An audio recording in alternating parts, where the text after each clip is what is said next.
everyone. And if I could have your attention, please. We're going to start the meeting right now, and I'll call the meeting to order and start off with an introduction of late items. Ms. King.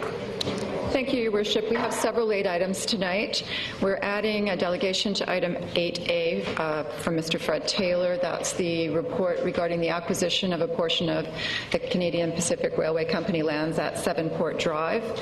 We are replacing pages 28-29 of item 8D, which is a staff report. It's a development variance permit number 204 for 2609 Rosstown Road. As well, on page 28, under the heading Purpose, the first sentence currently reads, "The purpose of this report is to seek council authorization to vary the minimum allowable rear yard setback." The word allowable should read required. We're replacing pages 49 and 50 of item 8G, which is a staff report for subdivision approval of park and cash in lieu for 1505 Extension Road. We are deleting item 8K1 from the staff report regarding unresolved building deficiencies, and it's for the property at 413 Prideaux Street. We are deleting item 10A1, which is a delegation from Mr. Mike Gogo. We are adding a delegation to item 15A, Ms. Ellen Oxman, who is the president of the Nanaimo-Duncan Labour Council, regarding Councillor Kipp's motion for a core review. We are adding item 15E, which is a motion from Councillor Brennan regarding a contractor pre-qualification policy. We are adding item 15F, which is a motion from Councillor Anderson regarding the BC Coastal Ferry System. And we are adding item 15G, which is a motion from Councillor Anderson as well, regarding an annual report on accomplishments and activities for the year. That's it for the late items, Your Worship. Thank you very much. So, move adoption of the agenda as amended, Your Worship. Second motion. All those in favour? Opposed? Motion carries, and we'll move into the adoption of the minutes as circulated. Move adoption of the minutes for the City of Nanaimo on Monday, December 3rd, 2012. Okay. Second motion. All those in favour? Opposed? Motion carries. Moving into presentations now, and the first presentation is Mr. Paul Hasselbeck, the Medical Health Officer, Vancouver Island Health Authority, to provide a presentation regarding local health area profiles. Dr. Hasselbeck, thank you for coming again, sir, and it's always a pleasure to see you. Members of Council, it's always a pleasure to be able to come back and join you as well, and the best of the seasons to you. I'd like to take a few minutes just to bring you up to where we are in 2012 in terms of new information about the health status of residents within the community. Hopefully we'll do that in just a couple of minutes, and we'll be here at your pleasure to answer any questions that may be arising. Before I do, I actually want to commend Council for some of its actions over the last year, in particular within the strategic plan, the establishment of a health social network, which I know is under development at this point in time, and hopefully we'll see good things arising from that. And I do hope that you will extend out a little bit further and incorporate in some of your neighbors as well in some of the planning as well as that network moves forward.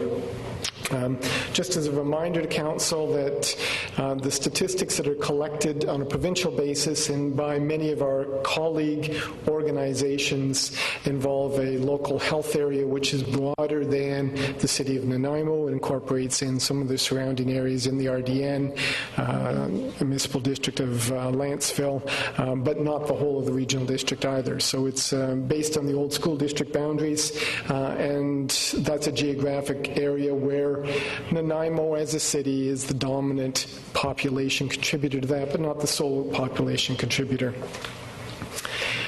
If we were to take a single statistic and try to say how healthy is a community, one of the ones that I like sharing is life expectancy. And that is for a baby born this year, what would be their expected life duration? These three lines that are on this graph represent about 25 years of data. The good news about all these lines is that they seem to be getting longer, and they all seem to be getting longer at about the same rate. The blue line represents Vancouver Island, the dotted green line, BC as a whole. Those two lines are about the same. And about a half a year behind, has been the city of Nanaimo for the last 25 years. It continues to improve at a very steady rate, but still has not moved towards convergence with our colleagues either on the island or in BC. And I think that's one of the challenges that the community faces, one of the reasons why I will keep coming back to see how well we're doing on an annual basis. We do have methods of sort of displaying what we know about the population differences. The key here is that Nanaimo actually is fairly reflective of both the island as well as BC as a whole. There are some subtle differences if you look at this, and I'm sure we can do more breakdowns of population if that was ever desired, but I know your own staff are quite capable of this as well. One thing I actually did want to do is a very specific analysis. I think we've mentioned that we certainly know we're going to see large increases in older populations, somewhere in the neighborhood of 100% growth over the next 20-odd years. And that's reflected in the first and second lines there over on the column of a percent increase. 50% increase in those over the age of 85, 92% increase of those over the age 75 to 85. But I wanted you to take a look at the last column, and that's the increase in the absolute numbers. And while we're going to see in the Nanaimo LHA somewhere around 7,000 newer elderly persons over the age of 75, we're going to see about 6,000 under the age of 22. And the reason for doing that is because we have a larger youth population currently, it doesn't show up in a proportional increase. But that planning needs to take into incorporation not only that growth in older populations, but the growth also expected in youth over the upcoming 20 years. My short academic lecture for you this evening. Oftentimes you've heard about trying to prevent disease and things like risk factors and determinants. And I just wanted to put a very simple model that many of your colleagues in other jurisdictions have also appreciated, that there is a relationship. And we've over the years talked about preventing diseases like preventing heart disease and preventing cancer. And if we went into about the 1990s, we started talking much more about preventing the risk factors associated with those diseases, such as tobacco utilization, more physical activity, and better diets. The last decade, we've talked a lot more about the determinants of health, the social determinants of health, and that's a new terminology which I really would like to be sure that we understand collectively as well. And I've listed what we recognize in Canada as those determinants. There are a variety of different lists out there. The complexity becomes when we start trying to relate these together, because if we look at something like economic status, and we know socioeconomic status is a major driver of health, it affects all those risk factors, and we can say the same about most of the other risk factors down there, and there's nothing specific about this or absolute about this graphic either. But as you move on here, what you find is those risk factors, and we think we know this, are also related to a variety of different diseases. So if in some way we are trying to change something like improving the education status of our community or improving the economic status of the community, we can't necessarily path that way through and say, okay, this is the improvement you're going to see in cancer. The reality is you're going to see improvement right across the board. And when we look at something like that life expectancy differential, the improvements would be expected if we were addressing the determinants. Another way to look at this is, and that's at a population level, but another way to look at this is for the individual. Each of us, as we go through our life, might be thought of as trying to push a ball uphill. Okay. As we get older, we all know it's more challenging to stay healthy. And for some people, that slope of that hill is just steeper. Okay, they're faced with other challenges, such as living in poverty, such as living in poor housing, such as inadequate access to food. And the best that we can do in a societal perspective is try to reduce that gradient that people have to push up against and begin to look at what is it that each of our members of our community are having to struggle against as they push forward through life. think that this is something that intuitively we also all know. I could put up a variety of different measures of health which are listed on that, the upper axis there, and measure that against a variety of other different measures of determinants of health, which in this case is looking at total household income against just self-reported health. And what we see, and we see this in almost all relationships, is that there's a gradient.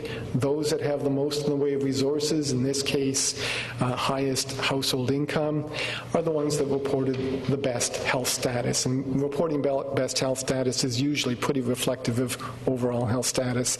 Those that live in those households that are economically challenged are more likely to report poorer health status, and that there's a direct gradient dependent upon what that household income is.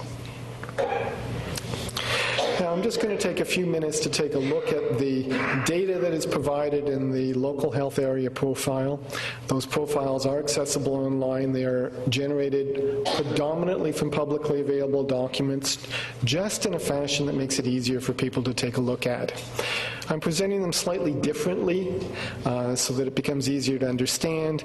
And the easy way to think this is that those measures that are right of zero tend to show favorably when comparing Nanaimo to the rest of the island, hence the rest of BC. Those on the left-hand side of zero tend to not measure favorably. I've also incorporated in both 2011 and 2012 reports. That reflects the year previous in terms of the data, with 2012 reports being in red, 2011 being in blue.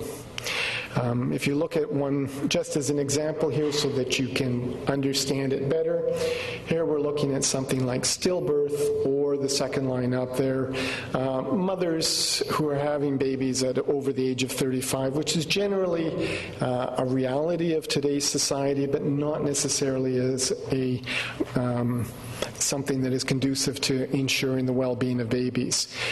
In both instances, Nanaimo performs better than the rest of the island, and considerably from year to year, not that much variation. On the other hand, at the bottom there, you see that we do have a higher proportion of preterm or early births occurring in the Nanaimo area. And that's usually reflective, again, of the socioeconomic situations that some of our mothers are faced with. Continuing on down here, in terms of just some of the graphics, and there are much more statistics available in the report. I do encourage people to read the full report and ask questions subsequent to that. It's tough to go through all this data, which is very dense in a short period of time. Some of the measures here are indicating reasonably good children's health, some not so good. Where you see big changes from one year to another, such as in preschool physical development vulnerability, that probably is a year-to-year variation based on small numbers. And hence, if you look at the 2 years, you get a better sense of when it's almost similar, you got consistency. When it's such variation, it often means that there's smaller numbers that we're working with. If we look at our educational readiness, there are some issues still facing students within the school district here, and I think that's something that there's a recognition of and a real effort to try to begin to address. On the positive side, completion of high school is something that is higher in Nanaimo and also in the rest of the Central Island. Not something that would be surprising if we're taking a look at economic status. At this point in time, we see measures that are mostly to the left of zero. I put this up more to say, in the light of this information, I asked the question, why is it that Nanaimo is doing so well in its health status? Because such a indicator, or let's say challenging indicators of economic status, would usually be associated with more health problems, not fewer health problems. And also put up some information about social behaviors, just to say what a change in policy, a change in personnel, a change in leadership can actually lead to a change in some of these statistics. Between 2011 and 2012, the data there are now reflecting the change that occurred with the leadership of the local RCMP detachment. And I think what you're looking at here is really a reflection of some of the excellent work that's being done by the detachment in addressing issues on a long-term basis as well. When we look at life expectancy, mortality is the definitive measure. This is a comparison looking at death rates by specific causes, where you can note at the top there, we see a fewer deaths from falls, some fewer deaths from alcohol-related deaths, and fewer deaths from motor vehicle collisions, which again is reflective, and we often see that in urban settings. Unfortunately, I have to spread this over 2 slides, and here's the not-so-good news, where causes of death such as diabetes, endocrine disorders,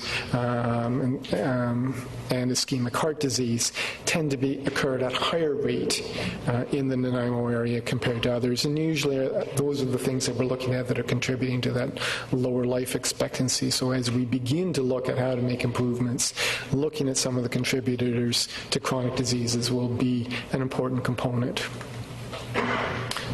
We do have information on chronic disease and the prevalence, or how frequently do you find that in the community. And Nanaimo, some are better and some are not quite so good. Again, I just find that information as being useful to take a look at. Again, I appreciate that this is going through very quickly, and if anything, if I can pique your interest a little bit to go back and look more detailed, I will have accomplished what I've come here for. The last thing that I'd like you to take a look at really relates to our preparedness for school, and this is the Early Development Index, or HELP, as an organization, which is now provided to all students starting school as kind of a reflection of their preparedness for school. That organization has said we should be looking at about 15% vulnerability on any one of these scales. So anything over 15% is something that is perhaps not as good as we should be doing. If we look at the collective of the school division, you will notice between 2004 through to 2011, it actually has gone from just below 30 to up to about 35% of students starting school have one vulnerability on a variety of the scales that are used to put together the EDI, or the Early Development Index. That's not in the direction that we're hoping to see. We'd rather see that those data improve and the numbers get lower. As you can see, I believe there's one area there in South Nanaimo where you see a consistent improvement over the 3 waves of this data. And with that, Your Worship and members of Council, I thank you for your time and happy to take any questions that you might have at this time, and do encourage you to take a look at the more detailed data. Well, thank you, Dr. Hasselbalch. It's always very interesting to have you come and give us some insight on our health, and hopefully things are improving. But it's all great information, and we do have a number of questions. Councillor Beswick. Thank you, Your Worship. Thank you, Dr. Hasselbalch, for coming this evening. I don't really have a specific question other than the report. Do we have this report available to us that is provided on screen? I thought that it had been, but I'll make sure that it is provided and through your office, and we'll be sure that it's distributed to everyone. Thank you very much. Councillor Johnstone. Thank you, Your Worship. Thank you, Dr. Hasselbalch. 2 things concern me, jump out more for me on the charts, as the life expectancy and stillbirths. And how do we achieve a greater rate? We are trying to provide good, healthy activities for our seniors with our swimming program, free access to people over 80 to our facilities. Are there any other ways we could encourage and promote better health? I think that's where sitting down as a collective and a network actually begins to sort of say, how do you break this information down to what's going to make the biggest difference? Yes, contributions and actions to seniors will make a difference, conversely, actions at a much younger age probably would have a greater contribution to improving life expectancy as well when you look at how it's calculated. So that is something that you might want to put in the back of your mind. The stillbirths, infant mortality, children in protection are all issues that I think that collectively we need to continue to look at as a community, and I do hope that's something that the network will look at more carefully. I think we've actually seen some improvements over the last 5 years in infant mortality, including in the Nanaimo area, and that's as a result of some very directed and specific activities on appropriate sleeping positions, as well as some other supports to mothers, so that there is a lot of work that is going on in the background. The stillbirth issue, I think, is just a manifestation of an overall issue that we've got with supporting young mothers. Thank you. Councillor Patchy. Thank you, Worship. Thank you, Dr. Hasselbeck, very much. Many stats. I'm going to have to spend some extra time with it and maybe have some questions for you afterwards, but there's a couple that stood out. You showed a slide where social behavior seems to be on an upward trend, on a good trend. Yet the one after that has diabetes going exactly the opposite. Am I connecting the wrong things, or is there an explanation for that? So, I'm connecting diabetes with Slurpees and eating unhealthy and that kind of stuff. How does that work? And through your worship, the social behaviors were very much about socially acceptable behaviors, including some criminal activity, that are often a manifestation of communities in terms of the supports that they provide to each other, as well as those that may be challenged. Not so much about the adoption of healthier lifestyles. Okay, and I think that, no, I wouldn't necessarily link the two. The diabetes component is one that is going to be very much about adopting healthier lifestyles, and one that I think as a community we really do have to collectively address. Okay. May I have one follow-up, please? Councillor Johnston asked about life expectancy numbers, and I'm interested to know whether you have comparisons with other health districts in the province. I'm worried why we are so much lower here in Nanaimo than the provincial average, or even the Vancouver Island one. Do you have comparisons? I do have that information for each of the local health areas. I would say that there are a couple in the Central Island that are more challenged than Nanaimo. Some of them are a year to a year and a half shorter life expectancies, and those communities are beginning to look at that as well. And I think if you look to your counterparts a little bit to the north, where the demographic profile is a little bit different, their life expectancy is actually about half a year above that of the island, and the healthiest of the Central Island communities. Thank you. Councillor Kitt. Thank you. Dr. Hasselbeck, thank you very much for the statistics. How does VHA respond to this? What can they do when they see these shifts or the anomaly as we're having more people on assistance, but we're actually becoming less crime and a little healthier? How do you fit that into the VHA matrix? I'm not sure I'm in a position to speak to how does VHA respond. I think that what we have to look to is how do we collectively respond. And I have this lovely little cartoon that has people in a boat with a boat sinking and two people at one end sort of saying, "Now look at the other end, they're in sinking." We can't do that. We're all in the boat together. There are some things that a health authority can look at in terms of the provision of health services. There are things that local communities can look at in terms of addressing some of the social supports as well. And hence the real push has been about the establishment of these health networks. And that's why I really do commend this council that before Nanaimo came up as a priority to look at those other communities which are challenged, VHA has been working more closely with them relative to the establishment of health networks. And VHA will and has committed to supporting the development of a health network type structure in the Nanaimo area because it makes a lot of sense. Thank you very much. I see no further questions, Dr. Hasselbeck, and... Oh. Go ahead. You're up. Thank you, Dr. Hasselbeck. I'm not sure because the slides went fairly quickly, but did I see a reduction in the suicides on the island? I'd have to go back and take a look specifically on suicide, and if you just give me half a But second. there was a difference between I can run it back 2011 and there if you don't 2012. mind.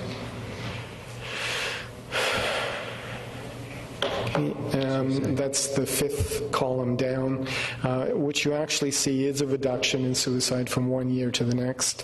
I'm also going to say that the numbers are probably small enough that I'm not sure I could tell you that there is a substantive difference between those 2 years. So that's one of those ones where the numbers are too small to... I certainly would prefer to see more years of experience, and as we get more data here, we will have that information.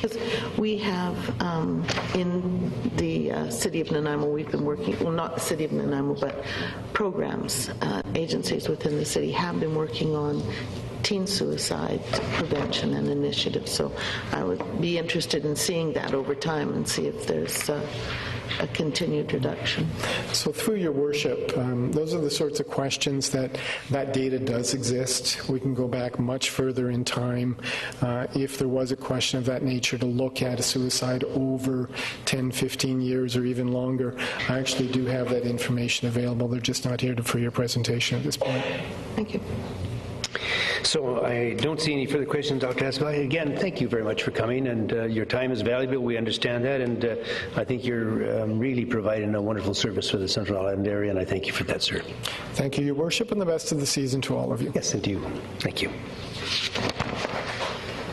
The next item is overleaf on 8A, Community Safety and Development, acquisition of a portion of Canadian Pacific Railway Company lands located at 7 Port Place. And we have a delegation, Mr. Fred Taylor. Mr. Taylor? Welcome, sir.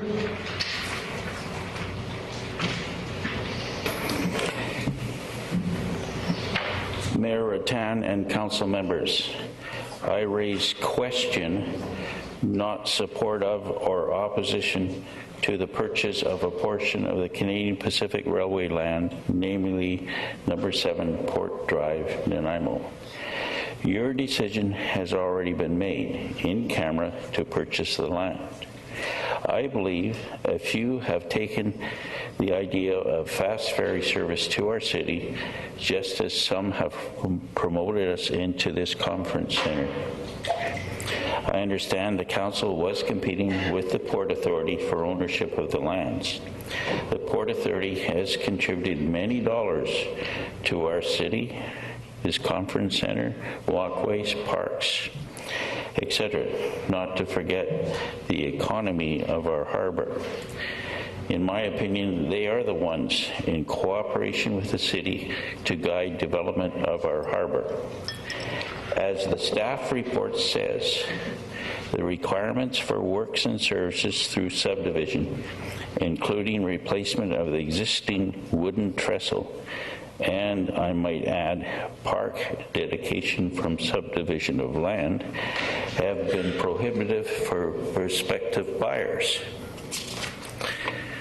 Well, just guess. These demands have been created by the council. Now it appears the council is in the development business with our money for their goals. This all should be for private enterprise. They will be at the door to invest at the appropriate time. No more white elephants, please. Yes, tonight's report of perpetual right-of-ways for C-SPAN and Island Corridor Foundation leaves approximately 1/4 of the land for redevelopment, and some may remind you a water lot, I guess, for their pet project for fast ferries. I believe the only rail connection to the island must remain. If you pour thousands of dollars of our money into the Island Corridor Foundation, give them free taxes for the land, I think the backbone to part of their business is freight service, etc., which they've said in reports. Where is any other rail connection to their system? It's here. I understand freight movement by rail can provide financial support to the Foundation's existence, even as the hub of transportation commerce to our community. I believe a rail terminal needs truck-trailer transfer to be a financial success. You can't just move trains all day long. That's why there's truck-trailer involved. The city example of loss of an arena, hotel and conference center situation, for my opinion, that you are not developers, unfortunately, with our money. Maybe take the money and fix the dams. Thank you. Thank you, sir.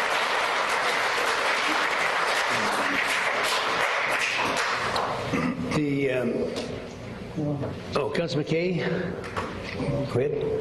Thank you, Your Worship.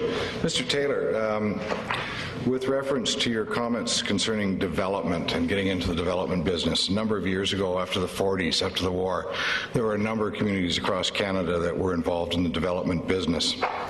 And I'm not to say that we're here to compete against private enterprise, not for a moment. Were you aware that last year the City of Saskatoon, through their development corporation, earned over $150 million? I'm not aware of that. I'm concerned about my pocketbook and my fellow taxpayers' pocketbooks. So, on that one there, let's go to the next one. You suggested that the port would be the ones to do it. So, are you aware that all of those amenities that you talked about are based on PILTs or payments in lieu of taxes? Which ones do you talk about? The walkways? Well, park improvements? It's federal government. It falls back on federal government, does it not? And I don't think you get any money from federal government. No, it's Port of Nanaimo. Instead of paying taxes, they pay us payments in lieu of taxes, which they contributed into those projects. So does BC Ferries and other government subsidized things? Well, BC Ferries pay us taxes. In lieu of, I believe. Taxes. Anyways, I've offered my opinion, and I didn't say I was for or against the purchase of the land, but I think there is opinions in our community of the direction, and I've offered mine. Thank you. Thank you. Okay, there's a couple more questions. One thing I want to mention, Mr. Taylor, that remember the Wilcox Yard is quite a large piece of land. You're familiar with it.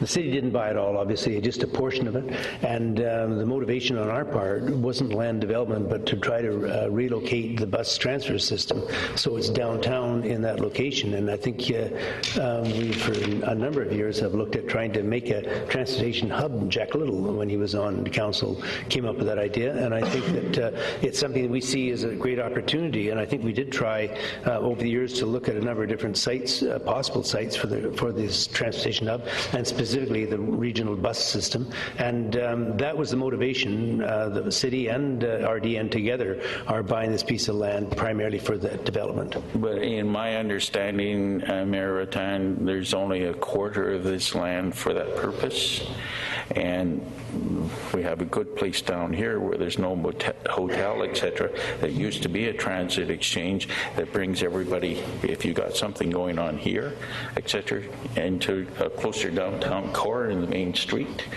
So that's for argument as to where it should be. We couldn't, CP, I understand, did not want to subdivide into smaller pieces than that. It was take this piece or not, which was subdivided off, and they cut it in half, basically. And if I could pose a further question, how much is it going to cost to replace this trestle? And if you look at the map that goes along with this purchase, it takes in a road all the way to the entrance of the sawmill at the south end of the property for us to take over and run, where if you go to any other developer, roads, water, curbs, sidewalks, everything, all put in as part of their expense, not the taxpayers' expense. Well, we could, it's so premature at this point to tell what developments we're going to get on that site at this point, but we're certainly going to look at them all and see which ones will be revenue producing, and we try to make this as neutral as we can. That was the motivation. Councillor Patchy. Thank you, Worship. Thank you, Mr. Taylor. Well, I disagree with you. I can go back to my original Friends of Plan Nanaimo days when we started referring to the assembly lands or the Wilcox lands as the last urban frontier of Nanaimo. And to my mind, it is extremely important that this last piece of urban frontier gets developed in the best possible way for the citizens. Part of the strategic plan instructed us to look at waterfront enhancement, and this is very much part of that. Now, I'll be the first to admit that it's full of challenges, from perpetual right-of-ways to who knows what may be under there, and so on and so forth. But for the price that we have paid and the money we expect from the regional district for their portion of the transit exchange, I think this is an appropriate investment that gives us the opportunity to do what is right, and we'll do it with all the planning expertise that we can find. But you're right, there are pitfalls and there are difficulties, but I think you're putting the cart a little bit ahead of the horse at this moment. I think we're on the right track here. I disagree with you. Okay. I'm just going to make one point, Mr. Taylor, too, if I can add to mine, is that I think it's important that as we move ahead with this development, we intend to work very, very closely with the Nanaimo Port Authority. We've had discussions with them already, and we also want to work very closely with SFN, Chenemo First Nations, and make sure that their interests are also brought into the configuration. If you don't mind, Mayor Rattan, in answer to Councillor Padgey's statements, I believe the City of Nanaimo has great power in helping the direction of development of our city, i.e., where does the superstore go when it wanted to go on Bowen Road? No, you got to cut the property in half. You got to do this, you got to do that to screw up anything. So I think you do have power to, and even through your plan, that's where we're and that sort of thing. So I don't think you're losing that by not owning the property. And you've not come forward with how much it's going to cost that trestle, which I think will be very expensive, where the Port of Nanaimo or somebody may build it. Okay, sir. We have Councillor Greaves. I move to receive the delegation. Moved and seconded. All those in favor? Opposed? Motion carries. Thank you, sir. We're going now in the staff recommendation council receive the report regarding the acquisition of a portion of Canadian Pacific Railway Company land located at 7 Port Drive. Moving on to 8B, Social Plan Advisory Committee, allocation of the 2013 Social Development Grant Fund and remainder of the 2012 Social Development. Staff's recommendation. You're going to move that? I move that council receive the report regarding the acquisition of a portion of the railway. I thought that had been moved at this end, I did not? Just a delegation, okay. And the seconder? I'll second that. Okay, all those in favor? No. Little button. I got a little button here. Button's on. Councillor Greaves, you were on before and... Sorry, yeah, I took it off. Okay. Thank you, sir. Have a go. And I hate to repeat what Mr. Taylor had said, but I did have something outlined here, and I think it is an important question to ask. We're responsible for on page 19 of the agenda, the City of Nanaimo is to take responsibility and liability for the existing wooden trestle. And I'm wondering how we're going to handle that, and the cost and so forth and so on. Thank you, Your Worship. There's certainly going to be, depending on the use of the trestle in the future, significant cost depending on how we upgrade it, whether we upgrade it. But until we do the master planning, it may not be the primary access to the site. In the long term, we expect to have Front Street actually go through the property and become the major access. So it really depends in the short term on the uses that the port may have or that we may have on the property if we close on it, and the volume of traffic and that sort of thing. Can I have a follow-up, Your Worship? Thank you.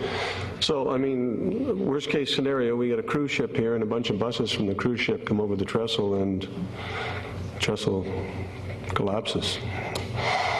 Well, if I can, I believe the point that staff was making was that we may not have to rely on the trestle in the future. That plan hasn't really unfolded yet, but there is a grade level approach we can make into it. And if there are a number of buses, I think there may be an opportunity to find a way to access the property, access and egress at grade level on pavement rather than going over the bridge. Good. Okay. Thanks. Okay. Councillor Johnston. Thank you, Your Worship. Through you to staff, if I may. CP has undertaken environmental studies in the past that we have access to, apparently. Will we have to be doing any of our own studies, or will they be suffice? Your Worship, there has been a number of studies done over the years by a number of different parties interested in purchasing the property. The port's done some. We'll be looking to integrate all that we can to use to establish whether the site that we're proposing to purchase has any environmental concerns. So we're working with the port and other people who may have applications under the environmental. Thank you. Okay.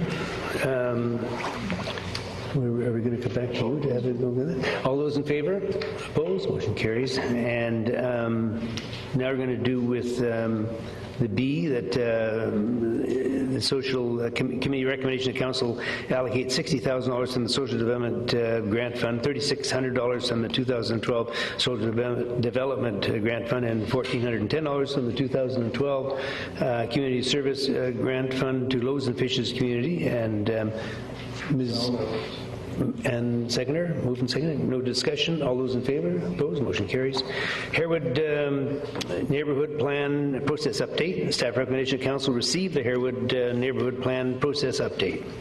So moved. Moved. Second. All those in favor? Whoop. You're on again? Okay. Sorry to press that button. But that's fine.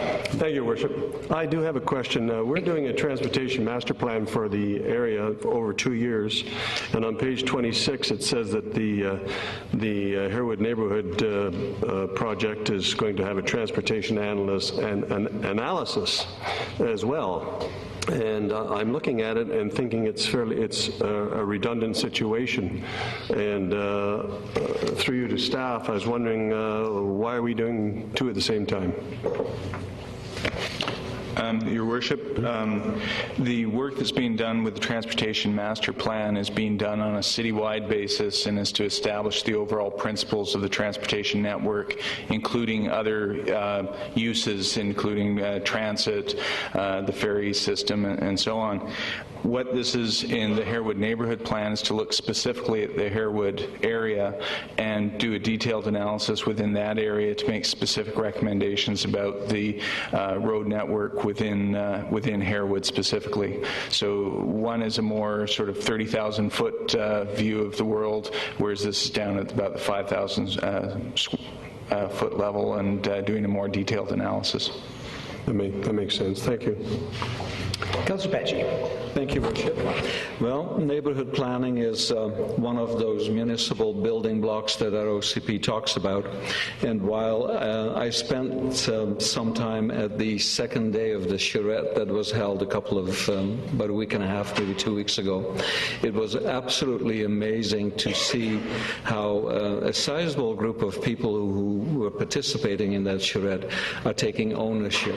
And, you know, it was absolutely wonderful to see, and I'm very happy where it's at this point. So high hopes for Harewood. Thank you. Good. Okay, it's just a motion to receive the Harewood Neighborhood Plan process. Moved and seconded. All those in favor? Opposed? Motion carries. And move into the Development Variance Permit, DVP 204-2609 Rosstown Road. And Yes, wondered, first of all, it's requested that council herein wishing to speak with respect to that DVP 2004, I'm sorry. If there's anyone in attendance who would like to speak to matters related to that site. Your Worship, I move that council direct staff to issue development variance permit DVP 204 at 2609 Rosstown Road. Seconded? Seconded. Moved and seconded. No other questions? All those in favor? Opposed? Motion carries. Development variance permit DVP 206 at 3501 Uplands Drive.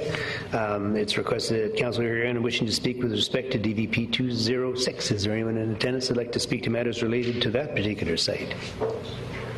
And seeing none? Your Worship, I move that council direct staff. You're on. Oops, sorry. To issue development variance permit DVP 00206 at 3501 Uplands Drive. Okay. Moved and seconded. No discussion. All those in favor? Opposed? Motion carries. RA 304 at 1621 Dufferin Crescent. Staff recommendation that council receive the report pertaining to zoning amendment bylaw 2012 number 4500.034. There are two bylaws that follow on that. So we would like to get a motion to receive the report. I'll move staff's recommendation, Your Worship, that council receive the report pertaining to zoning amendment bylaw 2012 number 4500.034. Okay, it's been moved and seconded. Did you have a question? All those in favor? Opposed? Motion carries. The bylaw, that zoning amendment bylaw 2012 number 4500.034, RA 304, to rezone property at 1621 Dufferin Crescent from medium density residential R8 to hospital urban center CC5 to allow for medical office and retail uses, passed first reading. So moved, Your Worship. Bylaw number 1. Bylaw number 1. Moved and seconded. All those in favor? Opposed? Motion carries. And 2, that zoning amendment bylaw 2012 number 4500.304, pass second reading. So moved, Your Worship. Moved and second. All those in favor? Opposed? Motion carries. Moving into subdivision approval, park and cash in lieu, 1505 Extension Road. Staff recommendation that council approve the payment of cash in lieu of park for the fee simple subdivision of lands described as Lot B, Section 18 and 19, Range 4, Cranberry District, Plan 35611 at 1505 Extension Road, subdivision 01008. Move staff's recommendation. Move the recommendation. Seconded. Moved and seconded. No discussion. All those in favor? Opposed? Motion carries. Councillor Brett. There's been some interest on the part of council in kind of tracking that money, and I understand that because the subdivision hasn't occurred yet, we can't really determine what funds will be generated, but that we will know after each subdivision has been completed. So towards that and of satisfying council's interest in that, I would move that staff be directed to report twice yearly on the amount of cash each subdivision paid in lieu. After the fact. Second. Move and second. I see no further discussion. All those in favor? Opposed? Motion carries. Thank you. Subdivision approval, park in cash in lieu, 128 Lakeview Crescent. Staff recommendation to council approve the payment of cash in lieu of park for fee simple subdivision of lands described as Lot 18, Section 8, Wellington District, Plan 21559, Manufactured Home Registry 73204 at 128 Lakeview Crescent, subdivision 00991. Move staff. Move staff. Second. Moved and seconded. No discussion. All those in favor? Opposed? Motion carries. Moving into disposition of 238 Franklin Street, the City Hall Annex site. Staff recognition that council receive the report regarding the disposition of 238 Franklin Street. Moved. Second. No discussion. All those in favor? Opposed? Motion carries. Approval of a 60-year lease to Pacifica Housing Advisory Association for supportive housing located at 6025 Uplands Drive. Staff recommendation that council authorize the mayor and corporate officer to execute the necessary documentation to provide a 60-year lease to Pacifica Housing Advisory Association. Move staff's recommendation. Moved and seconded. Discussion. Councillor McKay. Thank you, Worship. I'm a little bit troubled by this one, and I'll share with you why. About 6 months ago, I asked staff to determine that there seemed to be a desire on the next-door neighbors to have a dialogue about that particular property. What they were looking for was something from Pacifica that would allow a rejigging of the property so that the building was kept, instead of it really right tight up against their property line, that it be moved to the other side of the property. I've heard nothing back, and as late as 2 weeks ago, the next door neighbors have suggested they've got nowhere with Pacifica. We've got right now, we're being told in the report that there's that the other units, Dufferin is not funded yet. We had to make these decisions immediately a year or so ago because otherwise we'd lose the funding. So I'm confused. They're not funded. So I would like us not to approve this until they have a reasonable dialogue with their neighbors. A property where the owners have invested $85 million on that property. And all they're asking is to have a conversation with a real conclusion relative to the placement of the building. They've got people who are going to leave that complex if they don't get some resolve to this. And I'm very concerned about the commercial operation next door. Let's see, I understand. Let's see what we can get a response from staff on it. And Mr. Swaby, I think, has a comment. The actual involvement of the city, Mr. Swaby, and you can expand on this, is really the provision of the property itself. Is the location of the building something that either VHA or BC Housing would normally make the decisions on? Your Worship, you're correct with respect to the property, but Councillor McKay's points are good ones. We fully expect that as part of the development permit process that the Society and the architect and BC Housing would have a dialogue with the adjacent property owner. But this is, tonight's issue is about the lease of the property. The development permit is still in the works. Is there anything that we as a city can do as a suggestion to try to facilitate the conversation, or is this something that's outside of our authority and ability? Well, Your Worship, will certainly follow up on this issue. We have no indication that they weren't going to proceed with dialogue with the neighbors, so we'll follow up with that. Okay. Can I then make a motion that we refer this or defer this until our next meeting? Table it until our next meeting? Your Worship, what staff are trying to say is that the siting of the building will be discussed in due course under the development permit, but the first step is to grant this lease, and staff strongly recommend that council move forward on this at this time so that they have some certainty around the property, and then the development process will move forward after that.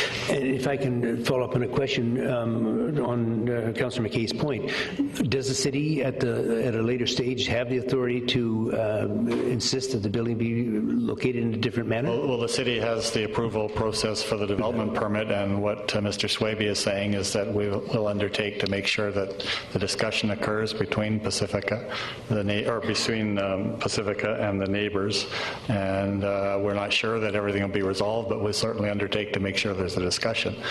With regard to Councillor McKay's comment that the projects aren't funded, that's news to us. Our opinion is that they are funded, and our agreement with the province would indicate that. I understand, yeah, they've committed to the funding, and at this stage. I would personally like to see the 60-year lease be approved, because we do have some follow-up opportunities to make sure that, well, as much as we can, that changes be made. If we can ensure that that dialogue takes place, I'm fine. Through the development permit process, I'm fine with moving ahead with this. Okay. Now we have some more. Councillor Beswick? Thank you, Worship. This motion that we're dealing with relates specifically to the 60-year lease agreement, and once we get into the development permit stage, I believe it is at that point, that we are in a position to talk about siting and setbacks and all those other circumstances. I share your concerns and concur with the neighbors being consulted and being properly participatory in the siting of the building, and trust that will take place at the next stage. But right now we're dealing specifically with the 60-year lease of the property. Good point. Councillor Brennan. Thank you, Worship. Yeah, I just want to encourage us to deal with this lease. That's what it is. It's the lease. Let's get it done so that the next steps can be taken. But Pacifica would be very unwise indeed if they proceeded with development permit applications without knowing that they were going to be the leaseholder for 60 years. So I suggest that we get on with this, and then the next steps will follow. Okay, it's been moved and seconded. So having said that, all those in favor? Opposed? The motion carries. We're going on overleaf to unresolved building deficiencies notice on title, section 5.7. It is requested the council hear anyone wishing to speak with respect to unresolved building deficiencies for the properties listed below. Staff recommendation to council by resolution instruct the corporate officer to file a bylaw contravention notice respecting the properties listed below at the Land Title and Survey Authority of British Columbia under section 5.7 of the Community Charter. The first property is 413 Prideaux Street. Illegal construction, alteration of... Has that been pulled? 413 has been pulled. Okay, and the following jingle pod is still on?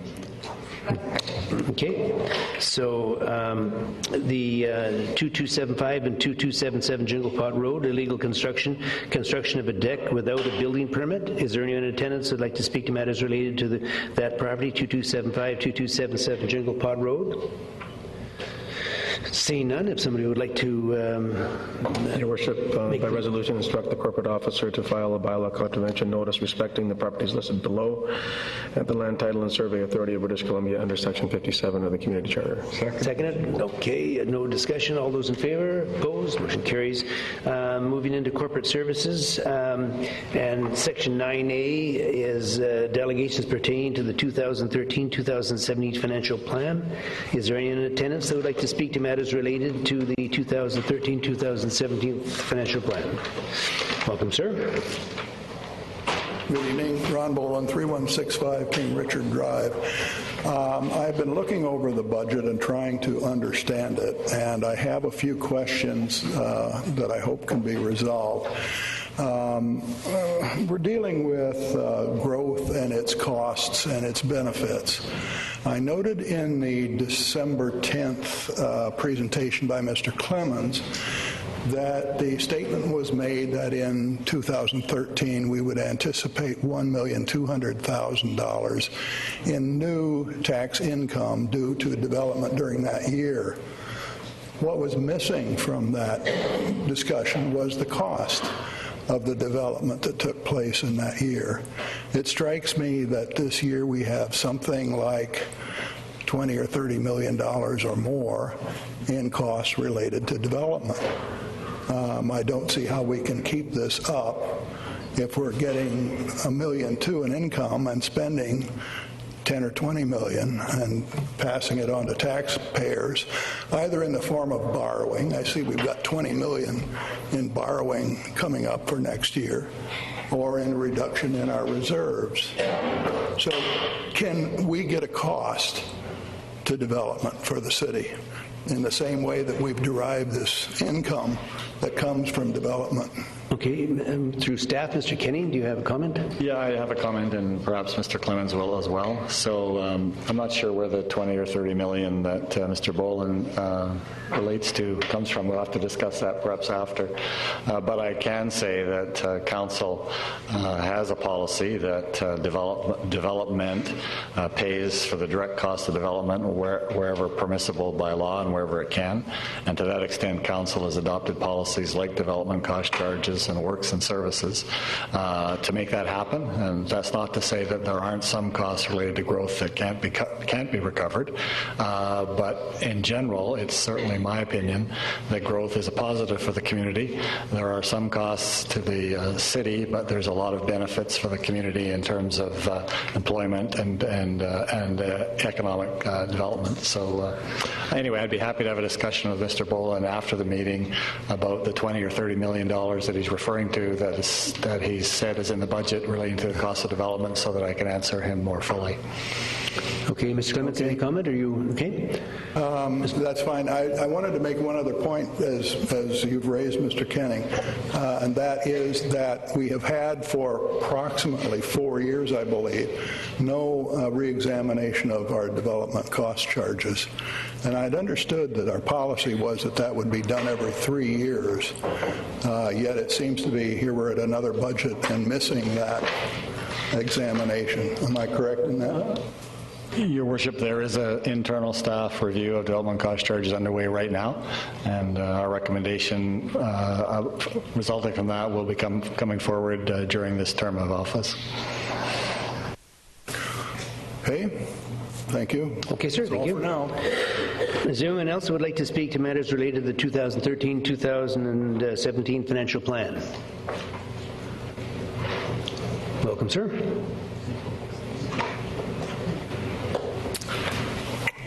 Good evening, Mayor and Council.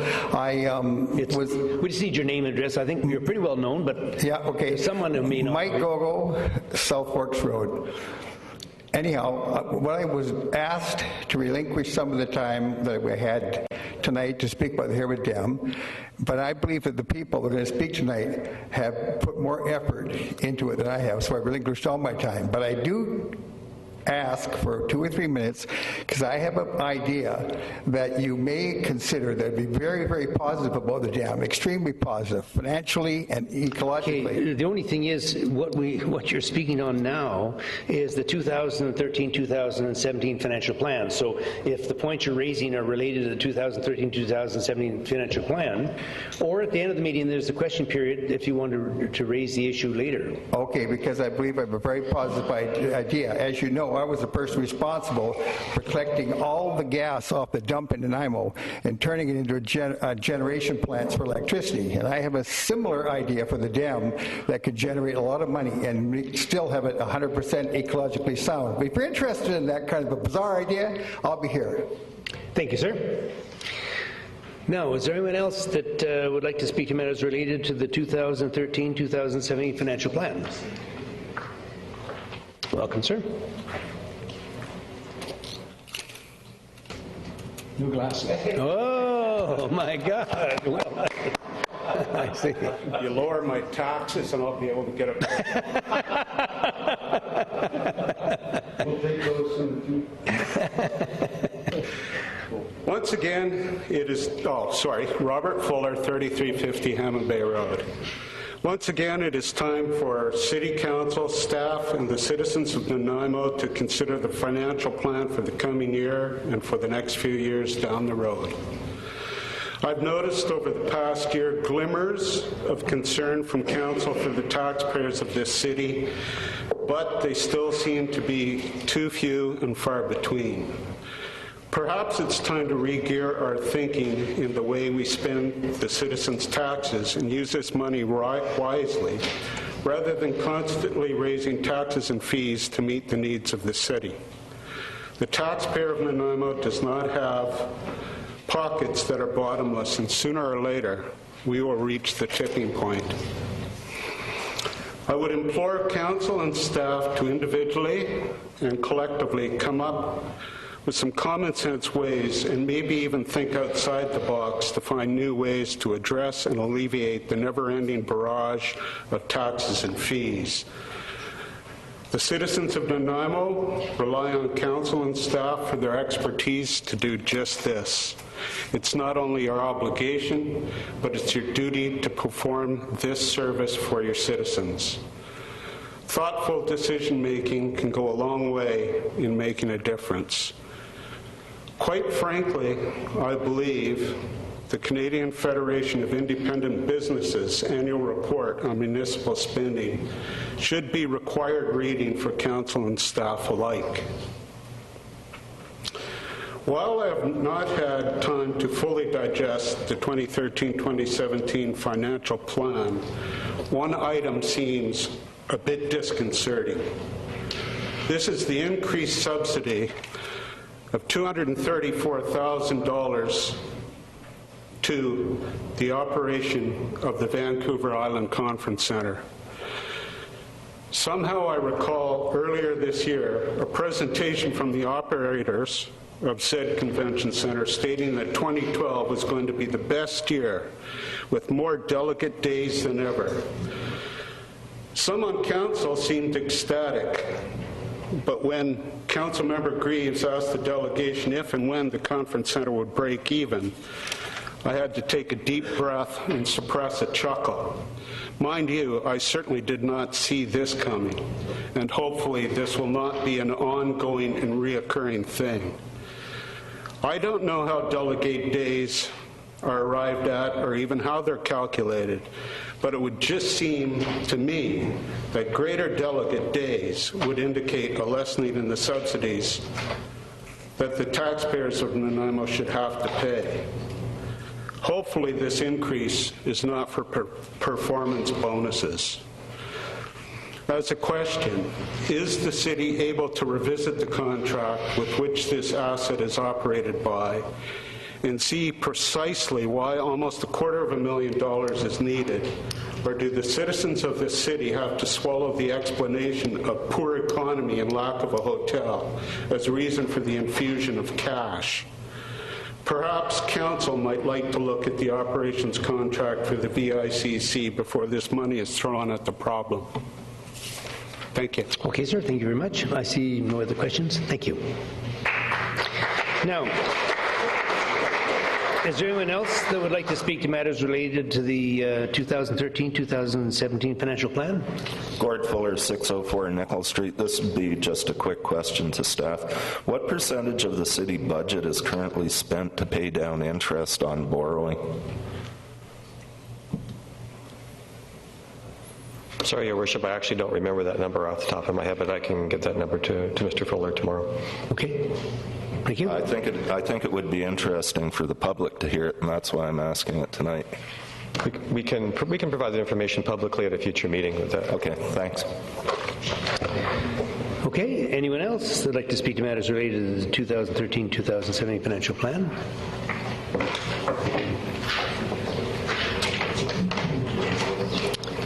Welcome. Hello, Crystal Martin, 641 Sterling. As I understand it, there's a problem with the annex, right? That it's not earthquake-proof or something, but this building is, and this building's half empty, so why don't we just move everybody in the annex here and blow up the annex? Blow up we the can annex? sell the property for something, you know, and put a condo or something in there. Yeah, well, it's just a thought. It's a way of saving some money. You know, for the $250,000 going, then before we throw it at this, I could use it. Okay, we'll add your name to the list then. Okay. Thanks very much. Is there anyone else who would like to speak to matters related to the 2013-2017 financial budget? Your Worship, Mr. Clemens has a response to the percentage of expenditures going towards debt servicing. Mr. Clemens, you're on. And the reason I have a response is because the city manager remembered to bring his copy of the budget with it. So it's actually included in the budget document, and the portion of our operating expenditures that is allocated to repaying debt is 3.4%. 3.4% to the delegation? Okay, I see only Councillor McKay left. Yeah, I just wanted to put a postscript to that to answer Mr. Fuller's question. Okay. I learned tonight that the Municipal Financing Authority in British Columbia has one of the best credit ratings in North America, and that the municipalities across BC get the cheapest money of all of North America because of the stability of the Municipal Financing Authority. That's all I just want to say. Thank you. Good point. Thank you. Councillor Kipp. Just a point on that. We still pay the banks the interest. I'd really like to see if our governments could hire for infrastructure money right out of our federal bank.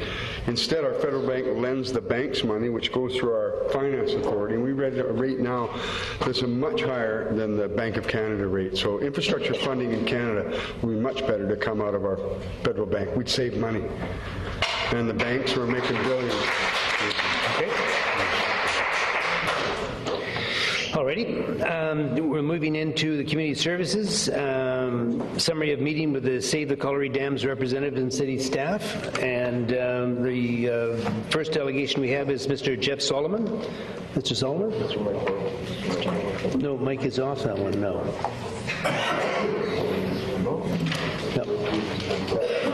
He also mentioned it too.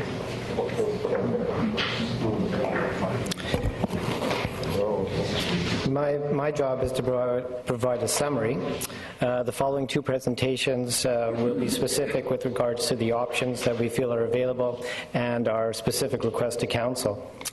On October the 22nd, when it was decided behind closed doors that the dams would be removed from our park and the lakes drained, it was as if the earth had moved from beneath our feet and the soul ripped from our community. We were saddened and we were outraged, but most of all we were confused. We understand now how Council came to the conclusion that destroying the park was the only viable option to maintain safety for our citizens. However, as with most issues, there is usually more than one explanation of events. Engineers have stated that the dam structures have not changed dramatically in appearance or their condition over the last decade, and that they have been defined as being stable. As early as last year, information from staff is that there was no particular concern with the dams and that they are checked and maintained regularly. Any damage from their failure was said to be probably insignificant in relation to the destruction that would occur if we have a major quake. However, staff brought this matter to Council on an emergency basis on October the 22nd, indicating that a crisis was at hand and that demanded immediate action. The dam structures have been repeatedly studied over the last decade and a need for rehabilitation to a better standard. As Council and staff are now aware, there was repeated acknowledgement that public consultation would play a role in the eventual determination of any change to the park. The 2010 study repeatedly alluded to the value of the lakes within the park and the potential upset within the community should they be drained for even a short period of time. However, there was absolutely no public consultation, and this led to outrage on the part of the community. An adopted policy of Council on October the 23rd of '93 stated that to proceed with any proposed change in the use of parkland inventory, a public hearing be required and the policy be included in the official community plan. I would propose that the lakes are a part of the park inventory. We have been told that all options to fix the dams or to build new ones had been exhausted.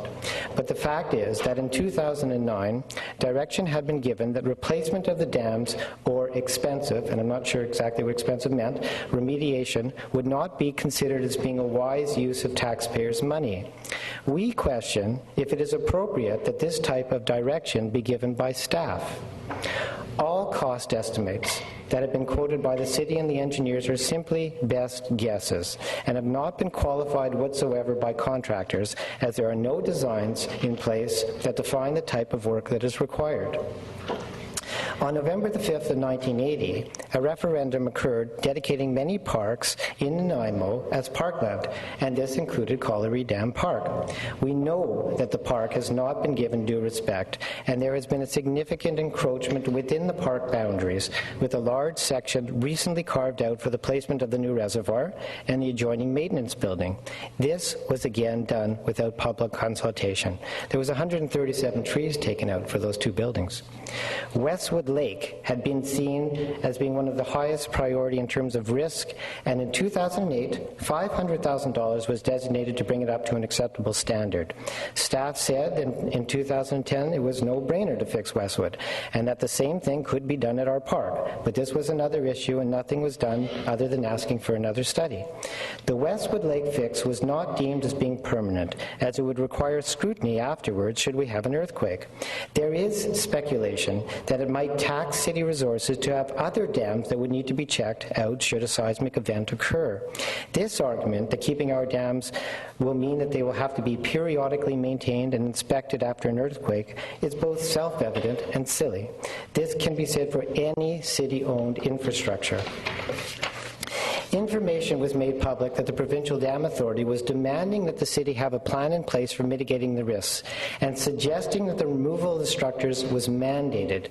We now know that the Provincial Authority never insisted that the dams be removed, and they remain open to any credible plan offered by the city to deal with this issue and are flexible regarding timeframes. Furthermore, they said that staff never discussed the possibility of remediation of the dams as part of any plan of risk reduction. At our meeting with staff on December the 6th, there was no mention of options presented by staff and hired engineers to deal with the risk and to ensure that the lakes be saved. Remediation of the dams was said to be off the table, leaving only the consideration of removal or replacement. It is this one-dimensional path that our community has had the most struggle understanding. There are always options if there is the will to have them considered. If the value of the park and its lakes are recognized, then there can be a way of saving them and ensuring safety. The parameters of any report will deal only with the specific scope that is requested. Reports have been sequestered to define the problems. Some of the means of dealing with the issues are clearly stated in the reports, and there are many other options available. It should not be the responsibility of the community to deliver all possible solutions. However, it is very evident that these options do exist. Even the most simple solution of lowering the water level by a few feet and thus dramatically reducing the amount of impounded water would significantly reduce the risk. As well, while we strongly feel that it is not necessary whatsoever, is far less desirable, and is probably less cost-efficient, it appears that there has been no mention of maintaining only one of the lakes for recreational purposes. We ask Council to please keep in mind that the dams can be rebuilt to a standard that allows for an event in the 1 in 3,000 year time frame. New schools are built to a 1 in 2,475, and hospitals are 1 in 3,000. These standards were initiated in 2006, and so we know that you fully understand that there are many, many structures in the city that fall well below the current standards. And finally, we know that we have received countless reasons for getting rid of the dams, and that there has only been lip service paid by those in authority acknowledging the incredible value of this park and its lakes to our city. It seems that the only people that are really truly standing up to protect our citizens and to maintain our park in its existing state are those that you see here today, and hundreds that have contacted us about this issue and have voiced their concern.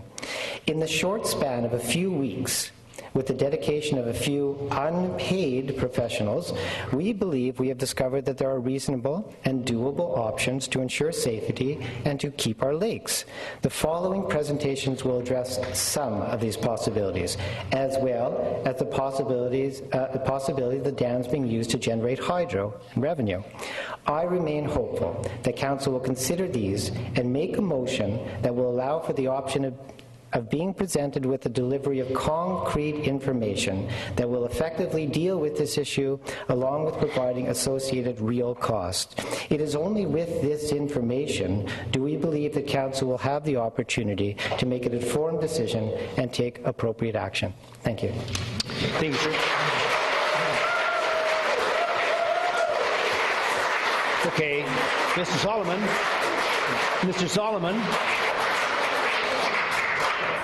There are questions for you, sir. The first thing I want to say, though, is that I think you're aware, and it may have come up in the meeting that your group had with our staff, that this council is concerned, obviously, and about this whole issue and the manner in which it was handled. And we have a motion that we're prepared to make tonight that would allocate up to $30,000 to develop conceptual level costs for rebuilding the Colliery dams, and we're looking at a service interval of probably 2 to 3 months to complete that. So.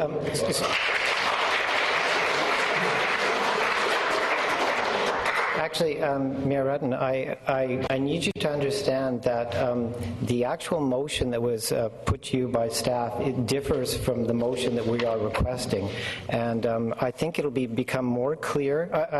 That's why we presented the actual document, so you'd have it. But I think it will become more clear to you in the next two presentations about why we are suggesting that. We didn't feel that the request from staff was the probably the best option to be looked into. Okay. So do you want to read the motion? We won't vote on it now. Okay, let's hear the other delegations then. Okay. Any other questions? Do you have Councillor Greaves for this delegation? Yes. Go ahead. Thank you, Your Worship. Thank you, Mr. Solomon, for that presentation. I read through the minutes of the 68 pages of the minutes that you had with staff, the meeting that you had with staff, and there was a heck of a lot of questions, as you know, and discussion back and forth. And you know, this, I have to apologize to you because this evening, you came up to me very quickly when I arrived, and as the mayor has said, we have a motion already written for us that I was prepared to support. And that had to do with rebuilding and 2 to 3 months and all that stuff. But then, because I read motion up here and I didn't take a second look at it, I figured it was the same motion that we had here. And I said to you, well, I think we're fairly positive that this probably would go through. Open my big mouth. But I see now your motion is quite a bit different. You're talking about rehabilitation. And you also mentioned that the dam safety branch accepts the safety measures now in place, which is, I don't quite know what that means. But so I'll leave you with that confusing discussion I just had with you. But I can explain if you prefer. Certainly, but keep in mind we do have other people to speak. But certainly, carry on. Okay. Well, for the immediate time being, they are satisfied with the measures that are taken by the city. Okay. We have other further measures that can be that can be considered. I mean, remember, there was nothing going to be done until the summer when the water level was very low. So they needed to have a plan in place, and that plan is in place and was accepted by the dam safety branch. Okay. Thanks. Okay, Councillor Anderson. Nope, got 2 more. Councillor Anderson. Thank you, Mr. Chair, and thank you, Mr. Sullivan, for your presentation. I do say it's a little unfair in saying that no one's listening, and that you may remember just a few weeks ago, Councillor Patchy made a motion to allow for conversation and dialogue to happen on this issue, and now I think that we're continuing to move forward by having the presentation that you're making today. But I just wanted to make sure that it was clear with you that whether or not you knew that it was just the reservoirs within the colliery dams that was going to be removed, and not that the entire park was being destroyed. Come on, let's listen up now. Is that okay if I respond? Councillor Anderson? I believe we've had this conversation at least 2 or 3 times now, and I think the consensus, is that if you remove the water and we lose our lakes, we don't have a park. And I know you may disagree, but that's the way it is.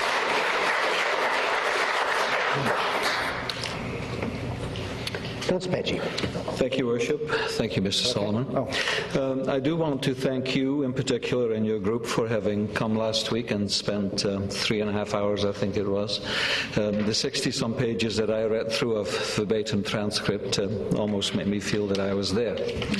The difference, of course, I noticed as soon as you gave me this between the motion that staff has prepared for us and this one, that being a stark choice between doing away with the renewal and only allow us to deal with the rehabilitation. And I'm not sure whether I should wait until the next delegation that you refer to, who is apparently going to talk a little bit more about that. It is my understanding that if we are talking in terms of rehabilitating the old dams, that we are going to have to come up with a new spillway. That can be addressed at the... And that spillway would change the park in a way that nobody really wants to see. Whereas if there was renewal, again, depending on the cost, that particular requirement would not be there because a new dam could be built that had an overflow on the dam itself, much like we have at Jump Lake, in the water reservoir. So let me ask staff at this point if I'm still correct in that thinking at this point, if you don't mind. That's correct. Councillor Patchy, absolutely correct. If a new dam were to be built, the face of the dam would be the overflow. That would be part of the design. That would be the spillway. Okay, and then the second question that I would have would be to staff as well. Is there, in your opinion, a way of getting the cost associated with what the Friends of Save the Dams want, that is the rehabilitation, and combine that at the same time with a report that would also get us the cost on renewal? Our understanding from our engineers is that getting a cost for renewal would never be as accurate as any cost for removal or new, because you cannot tell what you have until you take the dam apart. So you would never have an accurate cost until you were there in the field. So what you are telling me is that we cannot have, at the same time, have one cost for renewal and one cost for rehabilitation? No, I'm not saying that. I'm saying you can't have that level of accuracy. Okay, thank you. Okay. Perhaps some of those questions that you have, Councillor Apache, will be answered. I'm hoping in the next two presentations. And thank you. We were concerned about costs as well, by the way. So that's why renewal and ripping the other dams out and renewing and having new ones is a more costly measure, for sure. Okay. Thank you. Thank you. Okay, thank you, sir. The next delegation is Mr. Lauren Gale. Welcome, sir. Good evening, Mayor, councillors, city staff. We just need your name and address to the file, sir. Lauren Gale, 1055 Palomino Place. I'm a local resident to the dam. I enjoy them. I was not approached by this group, I approached them, but I'll try and give a objective perspective.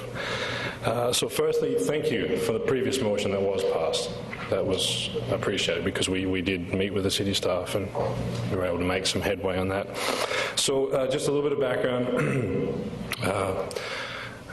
Apart from my qualifications, I have my own consulting firm, and in relevance for this discussion, a lot of my business, a large portion of my business has dealt with quantity surveying and construction management. Excuse me. As you know, I'm excited to go through this with you. As you know, there was the three options proposed for the dams, and that was brought up in this report that was done in 2010. It seems clear that, well, the decision obviously was made for the option one. However, I'm excited to tell you that option 2 and option 3 are very viable. And I can explain that. But before we do that, I have to give a little bit of background here. It's a little limited time, but I'll try and do my best to explain it to you. Essentially, in order to explore option 2 and option 3, we have to consider the governing factor for the dams, which is their classification. So, as you know, if you read the reports and the studies, you'll know that these are the classifications for any dam in BC. And it's governed by the number of fatalities or the potential hazard that the dam poses. So, I guess where to start? It's hard to explain this just very succinctly, but for these classifications, basically, there was a number of reports that were done over the last few years. In 2010, we had the seismic report, and then this year we had the report which obviously was based upon the 2000 report, and it was showing the effects of a seismic event in terms of flooding. It's important to understand these sequence of events that can lead to that report having its alarming facts. Basically, I mean, you know this information, but just to put it in perspective, extreme means, thank you very much, extreme means 1 in 10,000 year seismic event and a probable maximal flood, which is basically a Noah's Ark flood. What happened in the reports, in between the reports, or since the last report, the seismic report the report was done, on the assumption that the dam was at a high classification, which was less than 10 fatalities.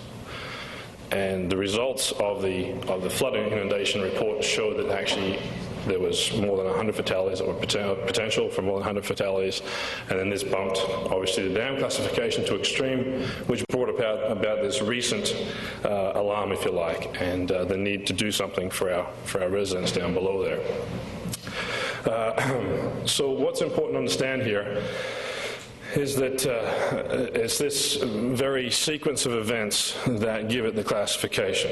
So in the seismic report, it refers to a mode of failure that's essential to occur, a critical sequence of events that are essential to occur in order for this catastrophic failure to occur. And if you read it, you'd understand that the mode of failure that's being proposed is that the middle dam wall would topple, and the water would of that dam would flood out of the dam into the lower dam. It would overcome the impounds of the lower dam, and all the combined water of the two dams would rush into the valley below and cause destruction and fatalities. So the key here that I tried to get through and ask questions to city staff and engineers last week was, what do we need to do to address this classification? So on the next slide here, I propose this, and it's looking at it afterwards, it seems quite clear, but I'll just try and explain to you. If we can stop the mode of failure, if we can eliminate that mode of failure, if that wall does not topple, all right, let's consider that. Let's interrupt the cycle, if you like. The wall cannot topple because we do a seismic upgrade, so we put, as per the recommendations in these seismic reports, we put a bunch or a large amount of fill in front of the rock wall, the dam wall, and we stop the wall from toppling. So now, under a seismic event, the water can't breach out of the middle dam. It doesn't flow into the lower dam and cause that dam to breach, and therefore, under a seismic event, the water doesn't rush into the valley below. So we've eliminated one force that's against these dams. We know, as you spoke, that there is also an issue with the flood and flooding capability of the dams and the need for the spillways to be increased. So if we were to deal with the seismic event and seismically upgrade the dams, they're safe, you know, for a certain level of acceptable risk, if you like. We're dealing with a 1 in 3,000 year event here. So under this classification, okay, I'll finish the spillway option. If we can, and I'm confident there's options out there that we can increase the spillway capability of the dams. And if we can, then we also make the dam safe from a flood. If we make the dam safe from a flood, there's not the same threat to the residents below. So we make it seismically sound, we make the spillways large enough, the classification changes, it all changes. Because now the residents don't get flooded under a flood event, and the residents don't get flooded under a seismic event. So now, instead of the seismic event,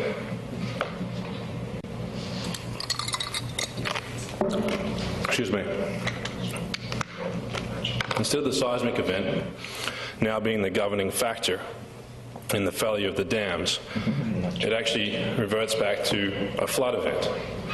And the flood event in this case is also changed in classification. On that previous slide, instead of being a 1 in 10,000 year flood or seismic event, we're now back to a 1 in 3,000 seismic event and a 1 in 1,000 year flood, which is doable. And what this means is that those reports that were written, in particular the seismic report, it means that it's valid now. It's still valid because it was written for a 1 in 3,000 year event. So if we're to follow the suggestions that are in that report, these options are very viable. And what I want to show to you that they're not only viable, but they're also cost effective. I missed a point in that previous slide, and that is that I spoke to dam safety on this topic. And as the regulating body, they're very accepting of this idea. So I would recommend that we sit down with dam safety. Okay, so on to the options. Obviously, option 3 is the ideal option, rebuild the dams. Sure. I don't feel that is, well, it will be more costly. simply said. So I'm interested in the rehabilitation. In the report, it shows us or tells us basically that rehabilitation is possible following what is done at Westwood Lake. The same thing applies here. You can see the option 2, rehabilitation for the middle dam requires putting some rock fill in front of the concrete wall and also filling in a conduit. Lower Chase Dam, option 2, includes constructing a rock fill buttress upstream of the concrete wall. And the engineer was also kind enough to give us a little conceptual drawing of what to do. That's how much rock we'd have to put in there. And he also gave us some prices, and we'll get to that. First, I'll deal with the flood issue and the need for the spillways to be increased.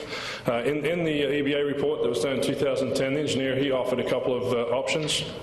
One was to put some heavy rock on the backside of the walls, and that would reduce the spill of the water over the, not reduce it, but allow the water to spill over the dam wall. Option 2 was placing concrete in the backside of the dam wall, which is also a viable option. What I found interesting, though, was this report that was done in 2002.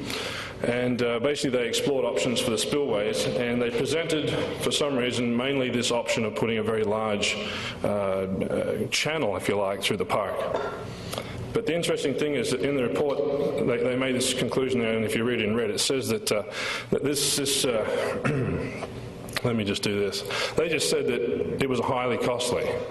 It says right there, given the high construction costs, it would be worthwhile considering alternatives at the next stage of design. And then it goes on to say that a lower cost alternative may be the construction of 2 emergency spillways, 1 for each dam. So when I considered this problem, I actually came up with this, and I found this in the report. But simply, we have spillways there. All we have to do is make them deeper. Take out some earth and increase it so that the capacity of the flood, which is now a 1 in 1,000 year flood, can flow through these spillways.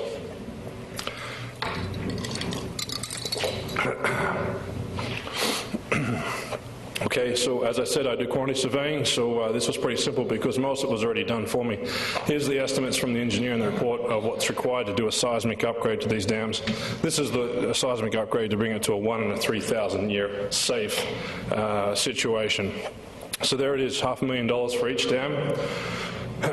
Include now the cost of upgrading the spillways, excavation disposal of approximately that amount of rock. It's actually less because these calculations I did on that probable maximal flood, which was obviously a much greater spillway requirement. So if we're not happy with the dam level being lower, because when we, as you imagine, when we make the spillways deeper, the water level goes down. If we're not satisfied with that and we want to spend the money, we can put some spill gates in and bring the level back up. Automation of spill gates is something that can be considered and is used throughout the province and the world. Dewatering. The dams have to be emptied at some point, whether we're going to rebuild or remediate. It's not that difficult of a task to do. It can either be pumped out or siphoned out. They're all options. Here I've given an example of siphoning them out, how much pipe is required, and approximate cost for that. Allowance for some engineering, total cost, approximately $3 million. These are realistic numbers. As I said, I do it for a living. So in summary, we can eliminate the risk now by emptying the dams. That can be done as soon as possible, as soon as needed, I should say. I imagine there's probably a plan in place for actually emptying the dams if there was to be a breach next week. It requires some large pumps, or in this case here I've indicated some siphons. If there is no risk, if we can take the risk away, then we have ample time to pursue all these options, to give them consideration. And my point is that if we got 2 studies and going 2 different directions, someone's going to lose, and there's going to be a misuse of dollars there somewhere. So if we take the risk away, let's take the time and put one study on hold, one direction on hold. If we could be in the same team, I'm sure solutions would abound. And it's a suggestion that we get someone, another firm with some fresh eyes to look at it. I think that would be a safe option. So in conclusion, if the risk can be reduced to nearly negligible and we can meet all the safety requirements and we can do it for a lesser cost, then is that not a reasonable solution? That's fair, sir. Thank you. We've got some questions for you. Councillor Anderson. Good.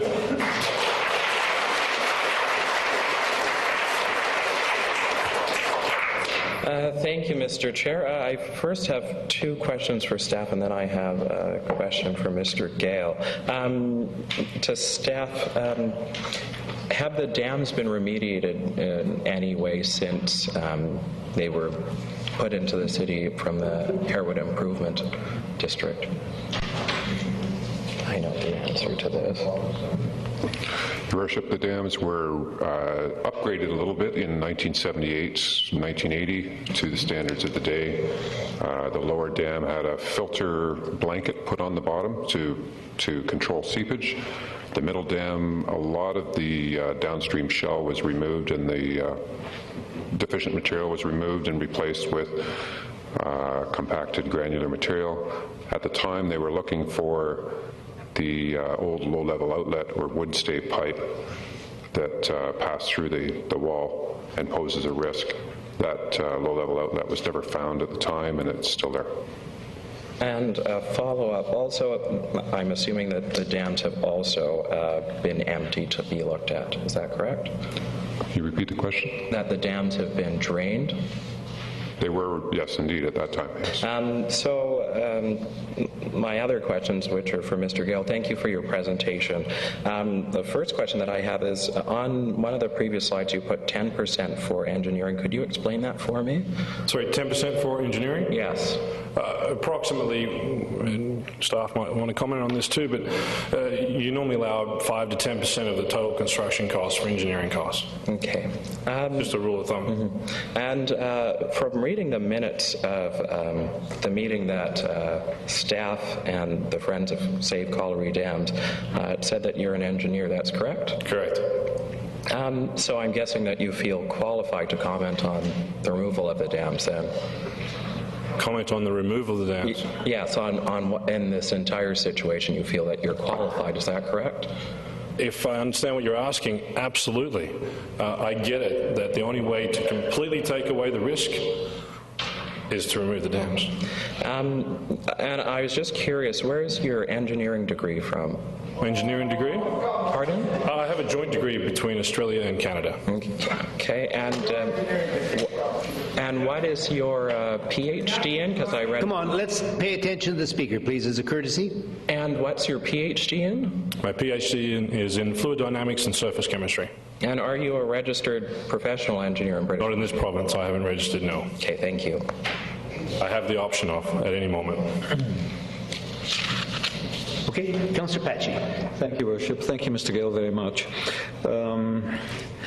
Help me out. If the dam authority would change the risk from extreme to high, your words, that would result into a much lower number of casualties. Correct. Can you understand when I say to you that that is still not good enough for me? I can show a slide. I want no casualties, period. I can show you a slide that places the dam, I'll go to it, places the dam under its now new, if you like, failure mode. The dams don't fail unless it's a greater than a 1 in 3,000 year seismic event. Mm-hmm. So the worst thing that can happen is a 1 in 1,000 year flood. And if you look at this slide here, you'll see that the engineer in the report says that overbank flooding, this is the floodplain below, not the dam, overbank flooding will occur in a number of locations and impact several properties. He doesn't mention any loss of life, and down the bottom he gives an estimation of damaged structures at 28 and incremental damage of 4.2 million. So the point is that with flooding we have plenty of time to evacuate people. Okay. So unless we want to consider a greater than a 1 in 3,000 year event, and that's a possibility, we are safe though. We are good. We're at a point of less than 1.6 chance in 50 years of those dams having a potential hazard to the residents below. Thank you for that explanation. I have two more to staff, if I may. Could you explain in your own words what you think Mr. Gale might mean by a change in the mode of failing? That has me somewhat confounded. Your Worship, we haven't had any chance to review this. Okay. Mr. Gale has provided this information today and not before to staff, so we're not able to provide any guidance. All right, and probably my second question falls into that same category, but I'm going to ask you in any case. Do we have any idea of where Mr. Gale refers to improving the spillway when he talks about rehabilitation? Do you have any information whether that is feasible on that kind of a dam? Same answer? Your Worship, we would have to discuss this with the delegation and with the city engineers to get their comments. Okay, I understand and I accept that. That's all I have for now. Thank you. Could answer the first question, if you like. In regards to your sequence of events or the motor failure. Basically, the report is written on a very, what should we say, it's an unlikely event, it's a worst case scenario. And I'll show another slide if you like. This is where it hinges from here. If you notice up in the top here, it says the wall has a remote chance of toppling. When it's subjected to this force during an earthquake, and when the force is doubled here, 0.2 of a gravity, that the wall could possibly topple. So this is where the alarming information came from, and conjecture was placed upon the second report and the flood report. It's based upon this situation of if the wall topples, then this is the resulting event. And if we can stop the wall toppling, that event doesn't occur. Thank you. You're welcome. Councillor Johnstone. Thank you, Your Worship. In your comments you made, or Mr. Solomon probably made them prior to yours, that comments were made by our staff, but in fact they were made by the Dam Safety Branch, and their professional advice was offered to us, right? There's some discussion, and there has been some discussion about the dams not knowing what the dam material is, that there may be honeycombing or bad mix similar to the Morton dams. And my question is through to staff, Your Worship. If there is a bad mix, and if these dams are actually honeycombing and could crumble, would riprap placed in front and behind them save them from toppling?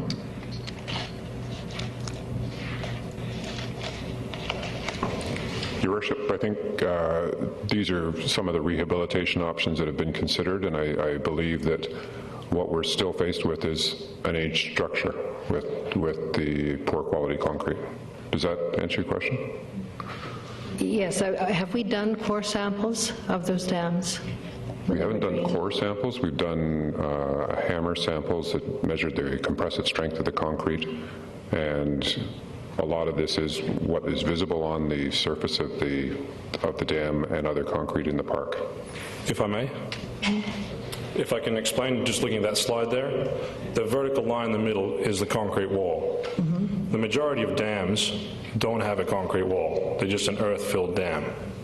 Okay, so this is actually a benefit to this dam because it provides what we would like a waterproof membrane, a barrier for the water.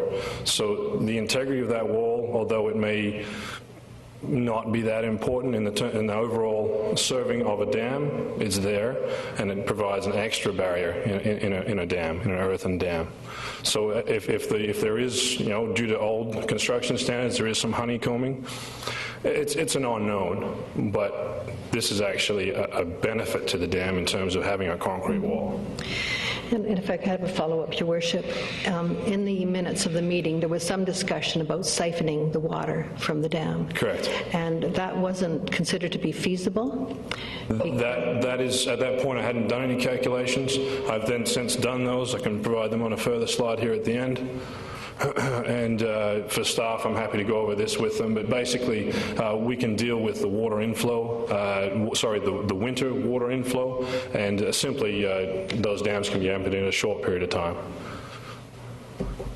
As I said on the cost slide, it's a 28-inch, two 28-inch pipes basically that would need to be placed through the spillway of both of the dams, and they can be regulated through valving, and the inflow can actually be regulated to the outflow and just keep a small stream going through. So yes, it's possible to take the risk away and to lower the dam level. Thank you. Councillor Brennan. Thank you, Your Worship. Thank you for your presentation. I'm always interested in knowing when I get two conflicting opinions from two professionals, why I should prefer one over the other. So I'll just put that to you. Why should I prefer your opinion? The beauty of this is that there is no conflict. I'm taking all this information from the engineers' reports. If I just put up my own opinions, that would be different, but I'm just pulling out the information from the reports. You are putting out some cost opinions, though, aren't you? Cost opinions I can comment on, sure. You did? I did, didn't yes, you? and they're all justifiable. I can go through those as a typical estimate. So, but I'm asking you sort of overall, why should I prefer your opinion on the cost estimates to the opinions we've received? Because he cares about the dams. Just listen, please. It's a good question. I do it for a living. That's one So answer. presumably do the reports that we've received. So you speak of the estimates of the city staff, and which one are you referring to, just so? I'm talking about the ones that said that it is most likely we won't get an accurate description of the cost until we're actually into the business of sort of fixing the dam as opposed to tearing it down and rehabbing it or rebuilding it. Sure. If you comment to the $20 to $30 million that was provided. No, actually, it was said here tonight, just before you got up. Our engineer told us that it would be extremely difficult to get an accurate reflection of how much it would cost to. I don't have the word, like repair the dam. Right. Okay. As opposed to building a new one. So yes, we can get a cost on building a new one, yes. But you're suggesting that you have the track on how much it might cost to rehabilitate what's there. And I would like to know why I should prefer your opinion over that of our staff. You're right. It's not up to me or the community to come up with the options or the solutions to this problem. All we're trying to do here is to illustrate that reasonable consideration was not given to the options. And all I've done is actually taken the reports. This engineer, he indicated, he wrote, he's paid for this report, he was paid $65,000 to tell you that it's going to cost $500,000 each to upgrade the dams. I have added in the portion of the spillway upgrade. I'm sure that can be verified with an engineer that will be paid by the staff. I can stand by that, though. Yeah. Sure. Thanks. No trouble. Okay, sir, I have one more. Councillor McKay. Thank you, Your Worship. Thank you for the presentation, Mr. Gale. In your professional opinion, one thing that has never been mentioned through this whole process, can you tell me what about either ahead or behind the existing concrete wall, the installation of an interlocking sheet piling wall? Bill. I'll bring on the contractor. As far as if I may. put sheet piling in there, they can put sheet piling in there. Bill Heathcote, yeah, you could put sheet piling in there if you wanted to, but it's not a permanent solution usually. So my question would be driving sheet piles in front of it, just say 4 feet in front of it or 5 feet in front of it, and then backfilling with reinforced concrete. Yeah, no, it could be done. It's definitely an option that we could look at. That's the point of the presentation, is that let's explore the options, please. I mean, I've worked on jobs where they've used sheet piling, but most of the time it was for a more temporary type thing in order to hold the water back. But yeah, that's quite workable. Well, I mean, we see structures built in the Fraser River all the time. Absolutely. Where they're using sheet piling, against the river. Yep. Yeah, okay. Yep. It's definitely it's another option. Is what it is, and there's all kinds of options out there to do something like that.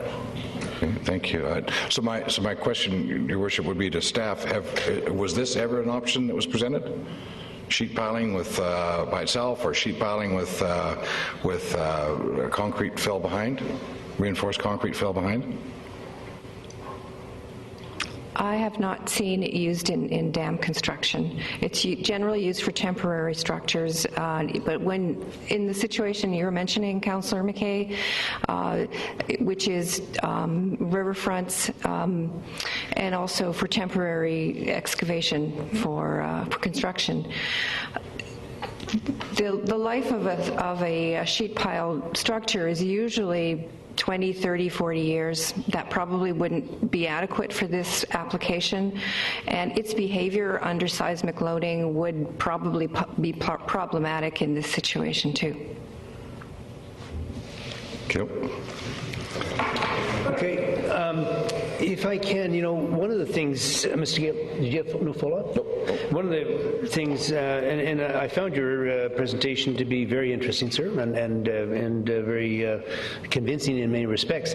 One of the challenges we have, and maybe I should say is that some of the information we've had, and I think someone's alluded to it earlier, is the conflict in positions.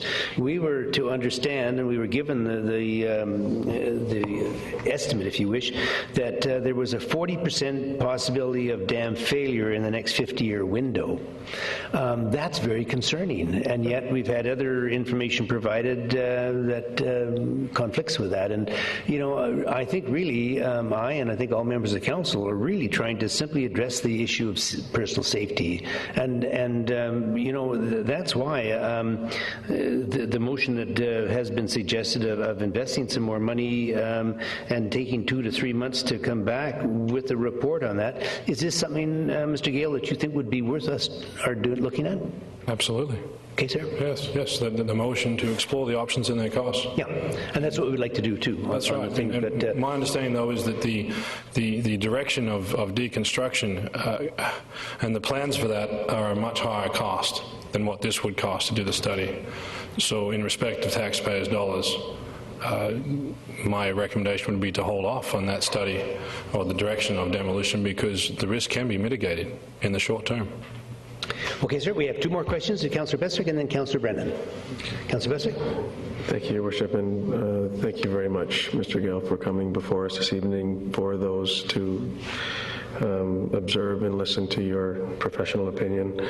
My specific question is as it relates to a extreme weather condition that you made reference to as like a Noah's Ark type event, and it's a 1 in 1,000 circumstance years, and you mentioned that a potential remedy to mitigate that would be 2 pipes to siphon. Is that, No, misunderstanding. The siphons are just for dewatering, just for taking the risk away in the short term now. Now, just so in the short term, until such time as a decision would be made to proceed in one way or the other. So in order to deal with the magnitude flood, the spillways would need to be addressed, either deepening the current spillways or another spillway beside it. I'm sure there's a lot of options. I haven't considered them all, but there is potential for other spillways to deal with the amount of water. In a temporary basis, on a temporary basis? No, that's a permanent basis. That's a permanent basis. Yes. So where did I miss you on the 2 pipe? That's if we wanted to drain the dams next week. Okay.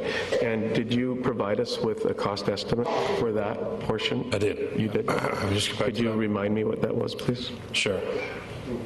So there it is, just that second from the bottom. My point is not very good here, but approximately 340 metres of a 700 millimetre diameter pipe and valving and their install would lead to a cost of approximately $100,000. There may be a cheaper option. Pumping them out may be cheaper, and maybe the city can comment on that. I'm not the dam expert. Thank you very much.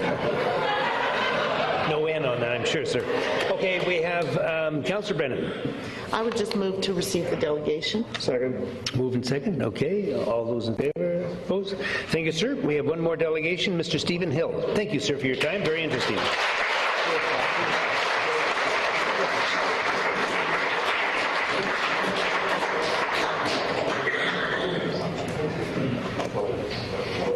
Welcome, sir. Stephen Hill, I live at 816 Mel's Presence. I am a registered professional engineer, and I'm a hydrologist, and I do a lot of work on small hydro feasibility studies around the province, mostly on Vancouver Island. I believe you all have this piece of paper as part of the material that was handed out to you, and I'm just going to run through this to elaborate on it a little bit. But I'd just like to start off by saying that I really like the Colliery Dam Park, and Nanaimo has a lot of great parks. I think exceptional number of parks for a city of its size, and a lot of them are very beautiful parks, but I think the Colliery Dam Park is one of the crown jewels of Nanaimo. And I think we should do whatever we can to try and maintain it. the way it is now. Anyway, I was at Collier Dam Park a couple of years ago, standing at the lower dam looking at the spillway, and I saw this water rushing by and pouring down in a waterfall, and I thought, what a waste. There's a tremendous amount of energy just being dumped here. So I did a brief study on it for my own interest and looked at the possibility of hydro generation on that dam. Then I put it away and didn't think about it again until I heard about the dams being removed. And I wrote a letter to the paper about it, and then people from the Preservation Society got in touch with me. To make a long story short, I went back and revisited my old study, and then I looked at both of the lakes and both of the dams.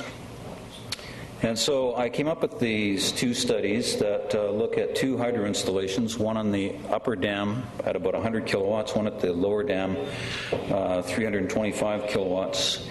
Each of these hydro installations would include some kind of intake structure, penstock, which is just basically a pipe, and then at the bottom a powerhouse with a turbine in it, some generating equipment, and some transmission lines going to the nearest interconnect with BC Hydro's electrical system. These facilities could either be part of a brand new dam, upper and lower brand new dams, or they could be added to rehabilitated dams if they were rehabilitated. It doesn't matter. But the point of the thing is that I'm a taxpayer in Nanaimo. No matter what we decide to do is going to cost money. And so this is a way that we can generate some money to help pay for these things. In fact, it probably will pay for the entire cost eventually of fixing up these dams. So anyway, I looked at these two installations using some software that the Government of Canada provides for looking at hydro installations all around the world. And the assumptions I made, I think, are pretty reasonable. A 30-year lifetime. That doesn't mean that the structures are useless after 30 years. I'm just saying that from a financial point of view, I just look at it over a 30-year lifetime. At the end of that time, the facilities are still there. They're still able to operate, still able to generate income. I looked at a debt ratio of 90%, meaning that the city puts up 10% and borrows 90%. Inflation rate of 2.1%. Who knows whether that's reasonable over 30 years. Debt interest rate 6.5%, which I think is reasonable. 10-year debt period, and the annual operating costs at about 10% of the initial capital cost. I think these are all pretty reasonable numbers. And so you see in the table below that you get an annual income of about $140,000 from these two hydro installations. And at the end of 30 years, you're sitting with a cash balance of just under $3 million. The capital costs that I estimate here are overestimates. The reason that they're overestimates is because the software that I use is very conservative, especially for small hydro installations. It tends to overestimate the cost of the generating and the turbine equipment. And the annual gross income is an underestimate because the study looks at this as if it was a run-of-river installation, and in fact, this is not a run-of-river installation. This is an installation that has dams, and you can use the dams to basically store up water, and so that you can generate power when you get the most money for it. For example, BC Hydro has a base rate that you negotiate with them, but then they have add-ons to that, and if you generate power at peak hours in January, for example, you get a 41% increment over top of your base rate. You can generate a lot more money in the winter than you can in the summer, and of course the winter is when we get our rain and when we get our flow. Probably these installations wouldn't even operate in the summer. They probably just sit quietly, which is good because people are using the lakes for recreation in that time. The other thing about these projects is that they reduce your greenhouse gases by equivalent of about 480 tons per year, and I know that Nanaimo is having a little trouble meeting your greenhouse gas targets, and this would be a helpful thing.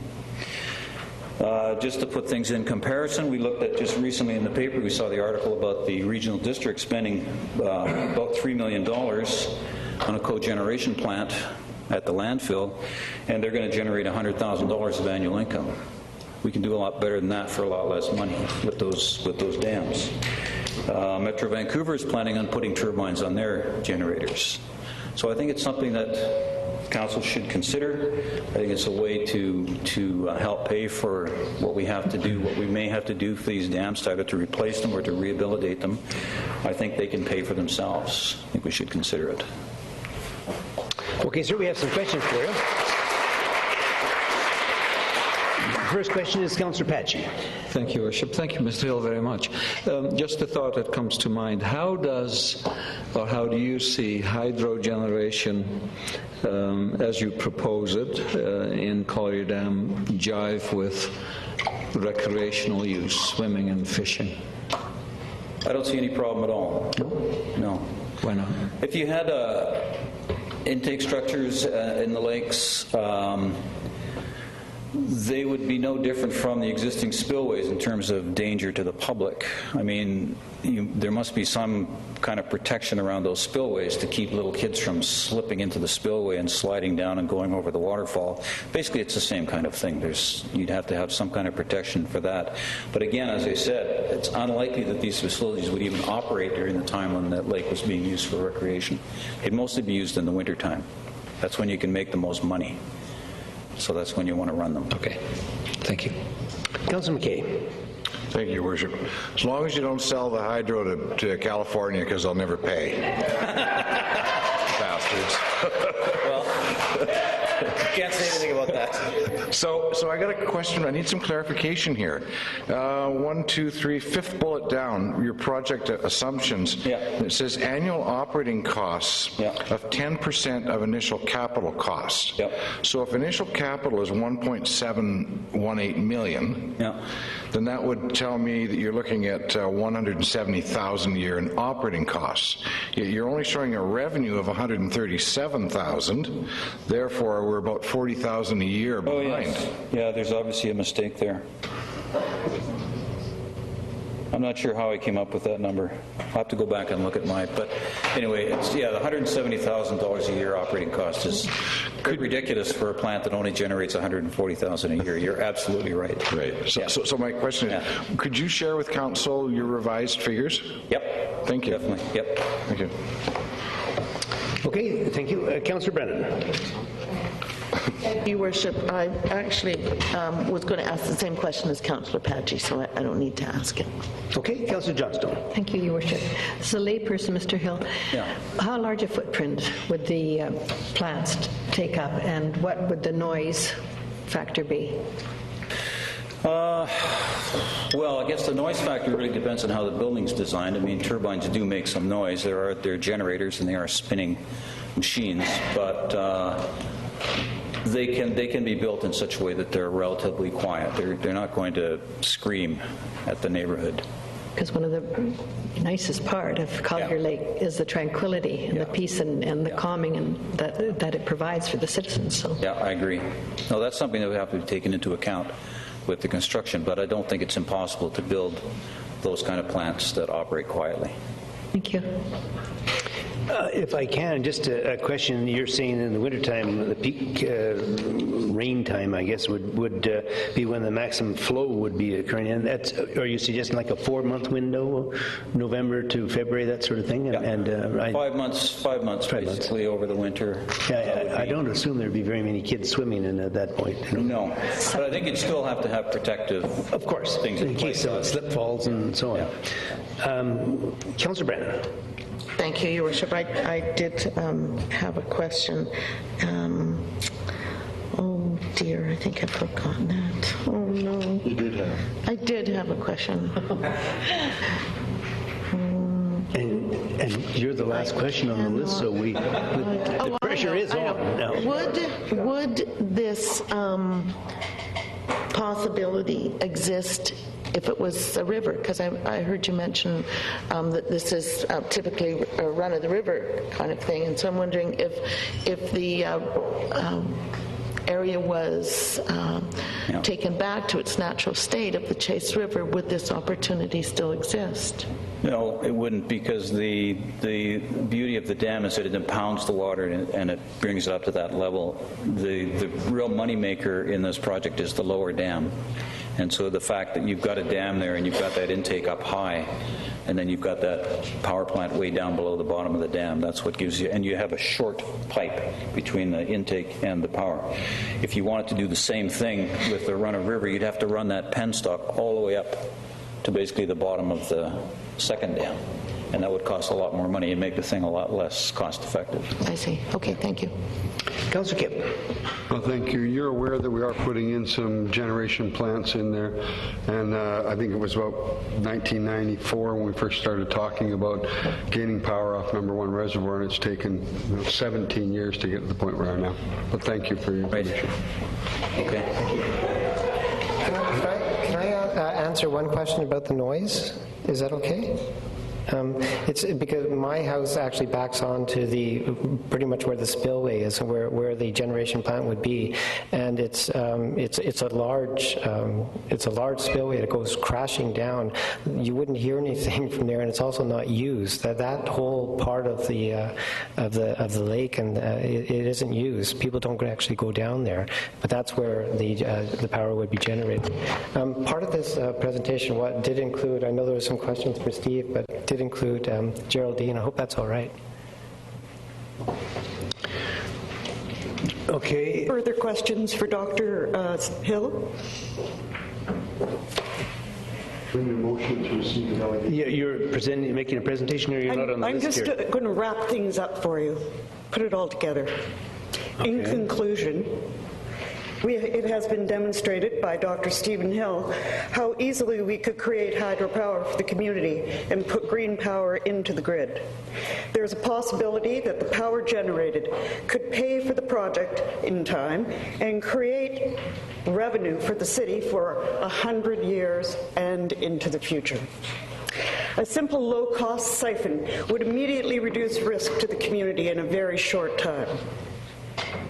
Following existing cost-effective plans already present in current city reports would reduce risk to 1 in 3,000 for the foreseeable future, as presented by Dr. Lauren Gale. Accomplishing this plan reduces the risk and therefore the consequences to well within Dam Safety Board acceptable standards and make a safe place for the community to live and grow. It is a waste of taxpayers' money to proceed with a dam removal when a cheaper, more viable solution is available. We are confident, given the new information we have presented, you will give the Colliery Dam project new eyes. Look at it for the first time as a community-driven, cost-effective plan, a legacy for the future. We ask you to adhere to city procurement policy and procedure by posting any requests for proposals and contracts on your website and on BidBC. How wonderful would it be if we could keep taxpayers' money in the community, growing dividends in local employment and initiatives? Okay. We all want the same thing. We all want to make Nanaimo a better place. We ask you to listen to the community voice of more than 2,000 people who have rallied to this cause in less than 6 weeks. We all want the Colliery Dam to serve the community for another 100 years. We have greatness as individuals, but together we can create something bigger than all of us. Given the new information presented tonight, and given the Dam Safety Branch accepts the safety measures now in place, we ask City Council to designate funds to the development of conceptual solutions and their cost estimates for the rehabilitation of the Colliery Dams, and that no further plans for dam deconstruction proceed until further information is presented to this Council.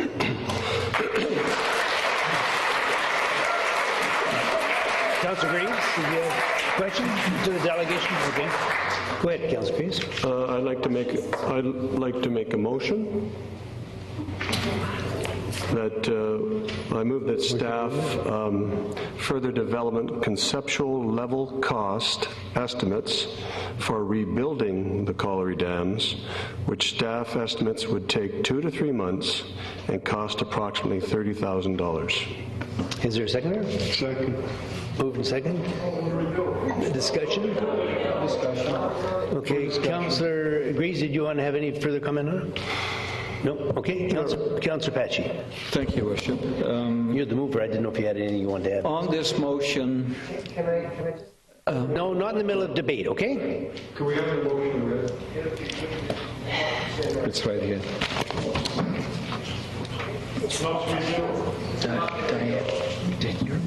Your Worship, I believe the motion is that Council direct staff to proceed. Excuse me. Councillor Graves, could you repeat that? Thank you.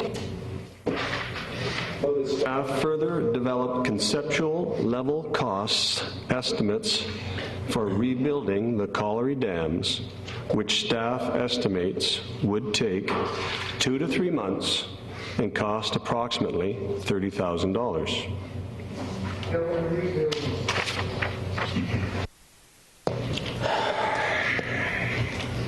What were you going to do? Did you get a seconder for that motion? Yeah, I think it was Councillor Kipp. Seconded. Yeah. Okay, it's been moved and seconded. It's open for discussion now, and we've got a whole bunch of other people who'd like to speak. Councillor Patchy. Thank you, Worship. A question to staff. There's different information, and it is referred to as new information, and that is all good and well, but I need to see that verified. And so I'm in favor of a study and spending money, 30, 40, whatever it needs to be. But I need to have the goods on both options. And I'm wondering if, first of all, I'll ask Mr. Solomon later on, but if you see a way for us of doing a study that does both renewal and rehabilitation studies at the same time. That to me is, and the reason I'm asking for that is that gives me more leeway and more information to decide. The cost, if that is, it will be very much on my mind as to what I would vote for eventually, but I'd like to have that information. So my preference would be for some sort of motion that would include rehabilitation at this point, but both. But remember, there's a motion on the floor now, so we can't ask for another motion unless this one's defeated. All right, fair enough. Or unless an amendment was made to it. Well, I'd like to make an amendment to it then. Fine. Which is to just add the word rehabilitation to Councillor Greaves. So rehabilitation or renewal to the motion that Councillor Greaves made. Is the mover and seconder comfortable with that addition? Your Worship, there's some information though around the cost that I would like to inform Council. So it's our opinion that to expand the scope of that study would probably double the cost and double the time. And so that would impact, of course, on whether it could be done concurrently with the other work without delaying the other work. And I'd strongly recommend that Council not delay the other work without receiving legal advice first. And we have some comments as well about the interpretation of the dam safety staff. Go ahead. Okay, well... Do you want to make those comments? Yeah, I just wanted an opportunity to go over this material because we have not seen it, and we would like to review it with the dam safety branch as well as our own consultants and bring that back to you. So what about the motion now? I mean, are you going to try to incorporate more into it? I'm willing to withdraw my amendment at this point. Double the cost is something that we need to think about. And I would like to have the information from the Dam Authority branch as well, of course. That only brings to mind then how soon can we come to a conclusion either way. Okay, let's hear all the speakers. Councillor Bestwick. Thank you, Worship. Indeed, the information, in my humblest of opinions, that has come to our table this evening is new information, and it's new information that once I just heard staff suggest that they would like opportunity to review the information that has just been brought to them. We have based the place where we are at today on a $65,000 consultant's report that we have arrived at the need for members of our community to come before us to express alternatives that may be more economically viable and more palatable moving forward. And in the event that the Dam Safety Branch acknowledges and accepts the mitigation of the potential, I would strongly encourage that this motion be defeated and that we refer this matter back to staff to investigate the new information on the basis of new information for rehabilitation of the colliery dams, and that no further plans for dam deconstruction take place until such time as that information comes back to us. So,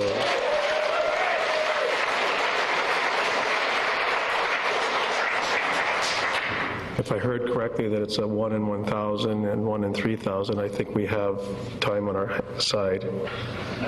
And I would like to suggest that if there is a potential for a revenue return on our investment, and that the likelihood of the catastrophic event taking place being not all that likely, that we should defeat this and refer the matter back to staff for more information. Okay. I will be voting against the motion, Your Worship. Okay, we haven't voted on it, so I mean, another option would be to withdraw the motion and have a motion to refer, but we'll go on with the rest of the speakers. Councillor McKay. Thank you, Your Worship. I read this morning's Nanaimo Daily News, and some of the prospects that were in that paper this morning were kind of scary. I've heard our assistant fire chief talk about the inundation area and how some of the homes in the lowest portion, if this event were to take place, are going to be under 18 feet of water. That scares the hell out of me. Okay, let's not yell out from the audience, please. We're trying to conduct a meeting here. Go ahead. Okay, so having said that, the safety of the people that live below it, I mean, that's the biggest challenge for me, is the safety of the people that live below it. Although new information's come forward tonight, and I happen to agree with Councillor Bestwick's consideration on the motion. We talked about this sheet pile issue here a few minutes ago. I'm talking half-inch interlocking sheet piling. And if it's only going to be there good for 20 or 30 or 40 years, then we better evacuate all of Newestminster and the Fraser River from Newestminster all the way down to the mouth, because of the amount of sheet piling there is in that particular place, holding up all kinds of structures from Fraser Surrey docks on down. I think, and these are just a couple of little dams, I think we should investigate all alternatives further.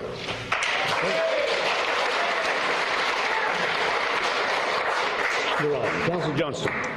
Thank you, Your Worship. I was coming tonight prepared to make a motion to develop conceptual level costs for building new collier dams, but the information, as our colleague Bestwick said, is new, and I absolutely agree with him that this information has to be digested by our staff, but I do not want to see the studies slowing down in any way about the environmental studies. So I will be voting to defeat the motion as well, for staff to have further investigation into it. Okay. Councillor Brennan. I'm supporting this motion, and I'm supporting this motion because it's one step. It's one step in the process. In any event, we need to know what is the real cost of rebuilding the Congaree Dam. We need to know that. We need to know that if we were even going to make a comparison with the cost of repairing it. So it makes sense to proceed with this motion. It makes sense to direct staff to develop conceptual level costs for this. We may, after our staff has had an opportunity to review, and I disagree. I'm not sure that that was as much information as it was opinion. And I would like our staff to review it and give us some advice on it. But supporting this motion doesn't preclude that. It's simply the first step. The second step is where staff will review what was given to us tonight, and they can make a recommendation to us. And then we can, if we decide, we can add that on. But the first steps, we need to know this. Even if we decide to just simply restore or repair, I always struggle with the differences there. So just to be clear, if it's just a repair job, we need to know the cost of rebuilding to build new dams so that we can actually do a contrast. And without those two contrasting figures, we won't know what the answer to this is. And so if we proceed with this tonight, that's just the first step. Second step is getting the costs on the other. Third step will be to compare it once it's all in. So I would encourage us to Don't yell out from the audience, please. We're in the middle of a meeting here. You know, I just really, I really question the professional ethics of shouting out at meetings. So I would urge us to do this, to proceed with this one for the cost estimates for rebuilding, ask our staff to review the opinion that we received tonight and make another recommendation that could fall on the heels of this. Okay, Councillor Kipp. Well, I don't want to muddy the water with a bunch more information, but we've taken policy advice, one part of advice from our staff, and we've heard professional opinions. No matter what I hear or what I think the person's ranking is, I understand the information and I think it's valid, and I think our staff wants to review it. I think these go hand in hand. Because what we didn't do with this, and we typically pick one thing out of our strategic plan. Oh, this is for asset management from one of our goals. But our 4 pillars we seem to forget. And the pillars of our decision are based on the economy, the environment, the social equity, and the cultural values. And we don't always entertain those, and we pick what we want to prove our point. I think we have to do both of these studies concurrently so we can analyze the difference. We may come up with looking at how much it's to cost to remove the dam, could be $7 million with some rehabilitation built in. We may find that it's only $10 or $12 million to rehabilitate, so then we're down to a $4 to $5 million decision. And I think these need to go on concurrently. Quite honestly, for a comparison to rehabilitate the dam, we would have to have a bit of core sampling or some dirt sampling, the same thing they're going to have to do to tear it out. So they have to kind of go hand in hand, and we'll get a true cost analysis of all of our options. We haven't really done all of our options. We picked one. I'd like to see all the options on the table. What it costs to tear it out, which I don't agree with, but how much it's going to cost to fix it or how much it costs to make it new. I'd like to see all of those on a real estimate versus a guesstimate. So,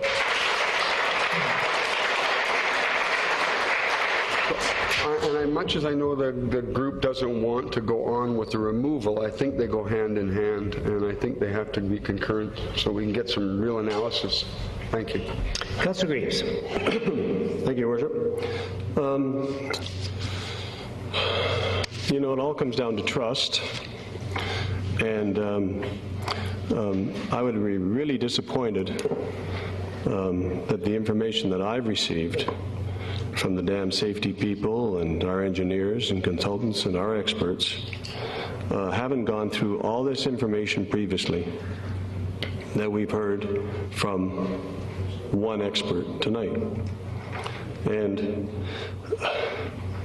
for the life of me, I can't imagine that we would not change our minds, but not go with this motion because of one person, one expert who wants to save the dams. With all due respect, wants to save the dams, I guess, for these people.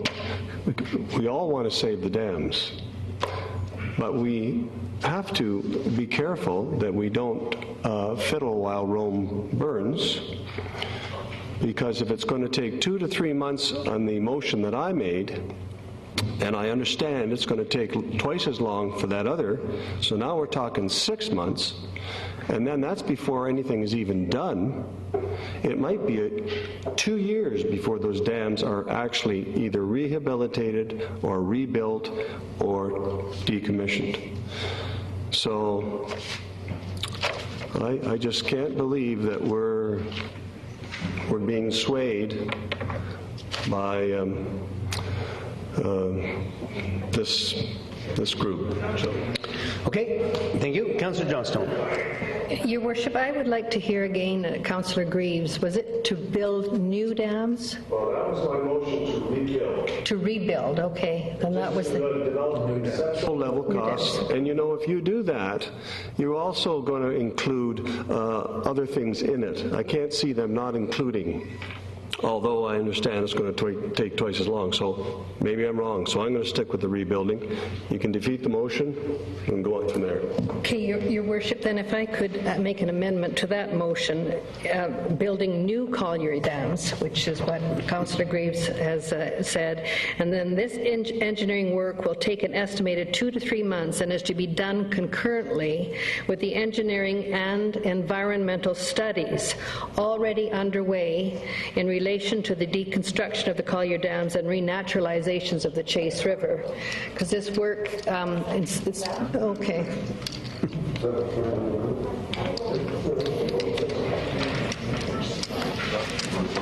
Okay, I'd like to hear from everyone, because last time we ended that, there were some concerns. So we've still got 4 more speakers, and you want to deal with the amendment now? You have to deal with the amendment now.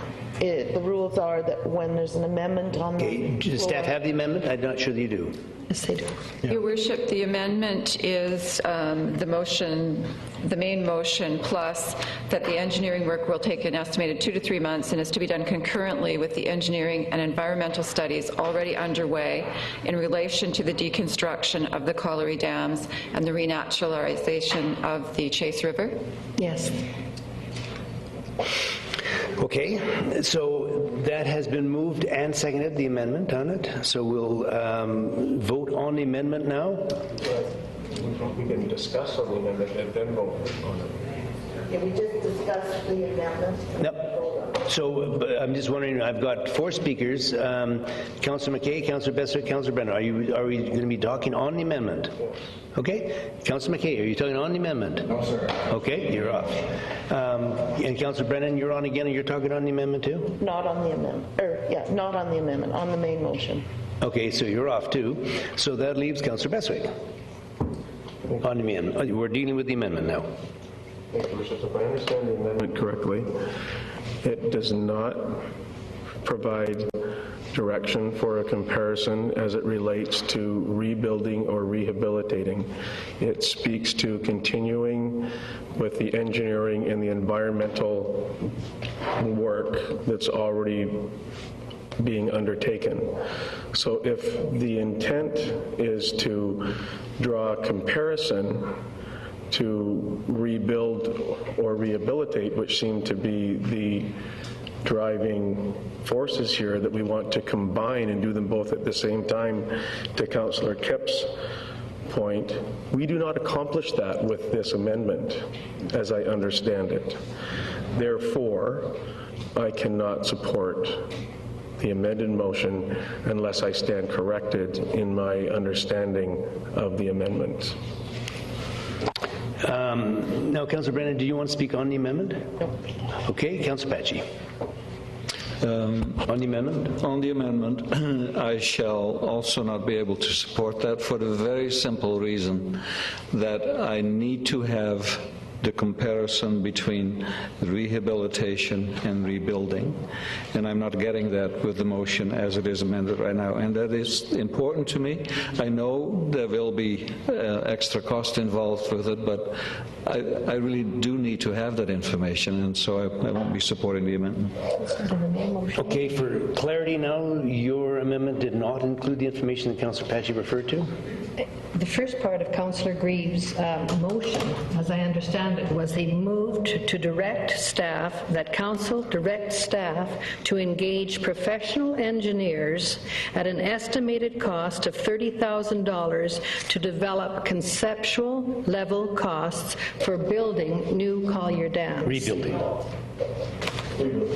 I believe the motion was rebuilding. Yeah. Rebuilding. Building new dams, yeah, new dams. Okay, so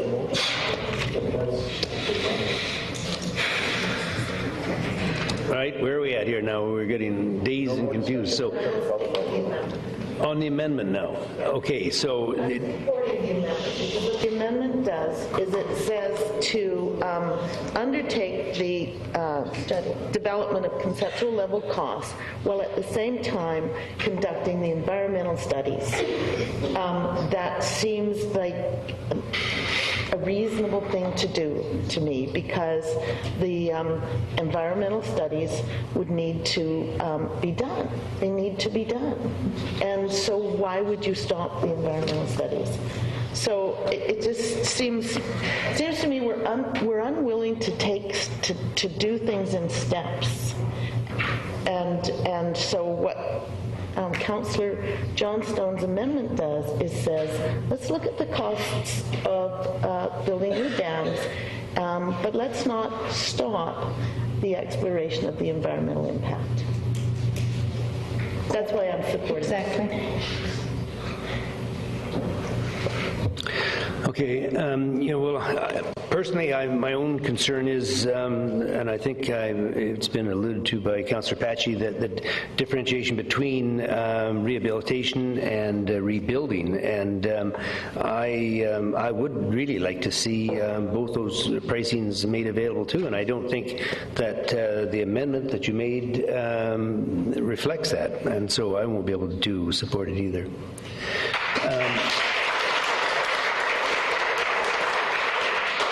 Councillor Beswick, I think I've got to knock a couple of people off here first to get you down here. Okay. I've said what I need. Okay, Councillor Kipp, did you want to do something? No, the amendment, I can't support the amendment. It's too narrow of a focus. Okay. I believe by looking at just the brand new part of the dam, then we'll be including the removal cost that staff has estimated and a new dam cost, so it'll put the price way out of limit. So I'd like to see rehabilitation, so I can't support this or the main motion. Okay, so let's call a question on the amendment. All those in favor? Okay, we have, looking around here, we have Councillor Brennan and Councillor Johnson in favor. Opposed? And we have balance of council opposed. If you want, we can do it. Down. Are you happy with the count, or do you want their names out?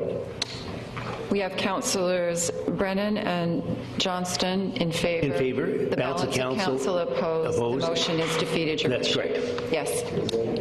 That's the amendment. No, the amendment's defeated. Now, let's deal with the main motion again, and maybe we should get that read again because we're slowly... Your Worship, the main motion is that Council direct staff to further develop conceptual level cost estimates for rebuilding the colliery dams, with which staff estimates would take 2 to 3 months and cost approximately $30,000. Okay. I don't want to go around the park too many times on this thing, but the point I made earlier that I want to stay with is that I would like to see a comparison between rehabilitation and replacement, and I don't see that on this motion either, so I won't be able to support it as well. Councillor Brennan, did you want to add anything? Yes, I would. Go ahead. Your Worship. Again, I come back to the point of this council sort of being hesitant to take things in steps, in chunks. You need this information. Each one of us has admitted we need the information about how much it will cost to build new dams. We need that. You also want the information for repairing the dams. You believe you need that. So why wouldn't you support asking staff now to go out and start the process? And once we've had time to consider the information provided to us, opinion provided to us by the delegation, that we would then add on to that. Instead of delaying now until well into the middle of January before we give staff any direction at all. If you give staff, I mean, you want this information. Everybody said, I want this information. I want to know how much it's going to cost. And then you've said, and I want this other information, but you refuse to support a motion that would begin the process because you'll only support a motion that has both steps in it at the same time in the motion, which actually doesn't make a lot of logical sense. Okay. Sorry? Because we're not going to not ask how much it would cost to build new dams. We're not going to not ask that. We want to know that.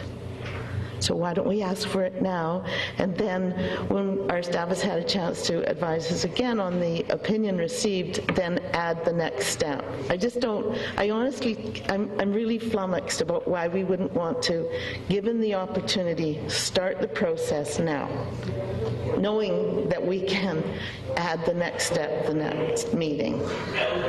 Okay, we've got a bunch more speakers again. I just reiterate what I've said. I want to see a comparison between rehabilitation and replacement, and I think to do it in isolation of those things is only to do half the equation. One of the concerns I've got is so much information has been out there about this that has had huge gaps between, I understand the group that's here tonight had a figure of something like 1.5% chance of failure in a 50-year term. We're told 40% chance of failure in a 50-year term.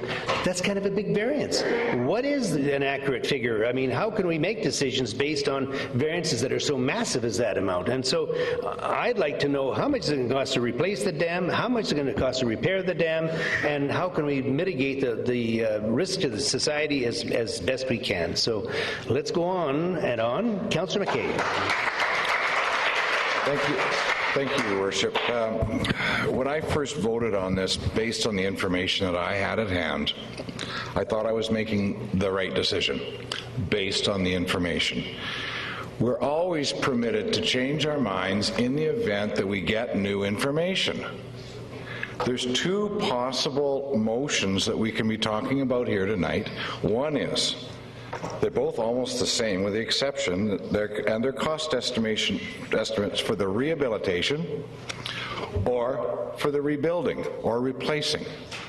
My big concern here is that while the credibility of one of our speakers has been called into question by members of council, our own Director of Engineering and Public Works has stated the only way we can do what we're doing, that what we're proposing by our motion that we've got here on the table, we have to tear them down. So they're gone.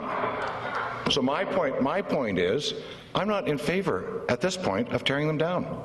So I say refer it back to staff, as Councillor Bestwick has suggested, because I'm not in favor of tearing them down to find out how much new ones are going to cost. Okay. Now, some of the speakers on the list have spoken 4 and 5 times, but I don't believe Councillor Anderson has yet, and you're on the list, so why don't we hear from you next? Councillor Anderson.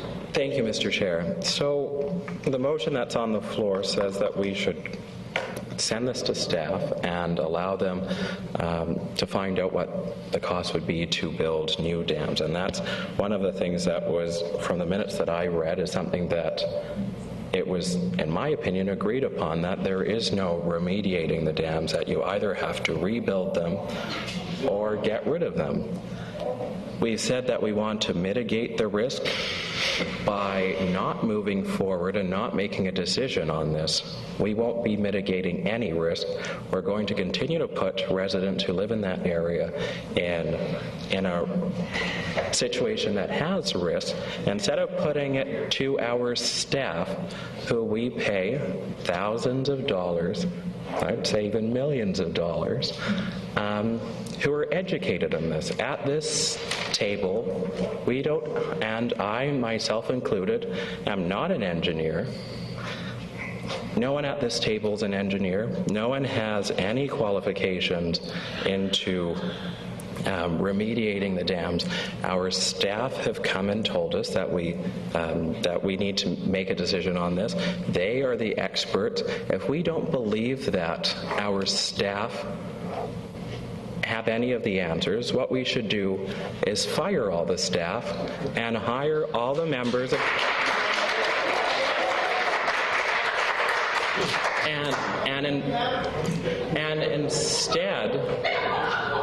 instead of having these staff, we can have members of council make decisions.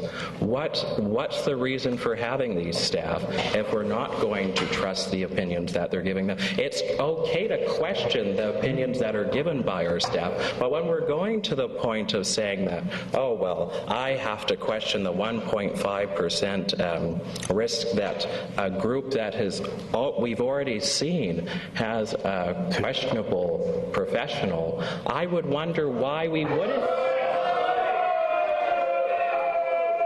Okay. Why? Come on. You know, if we're not going to pay attention and try to listen to speakers respectfully, then maybe we need to adjourn the meeting. Sit down. Sit down. Sit down, please.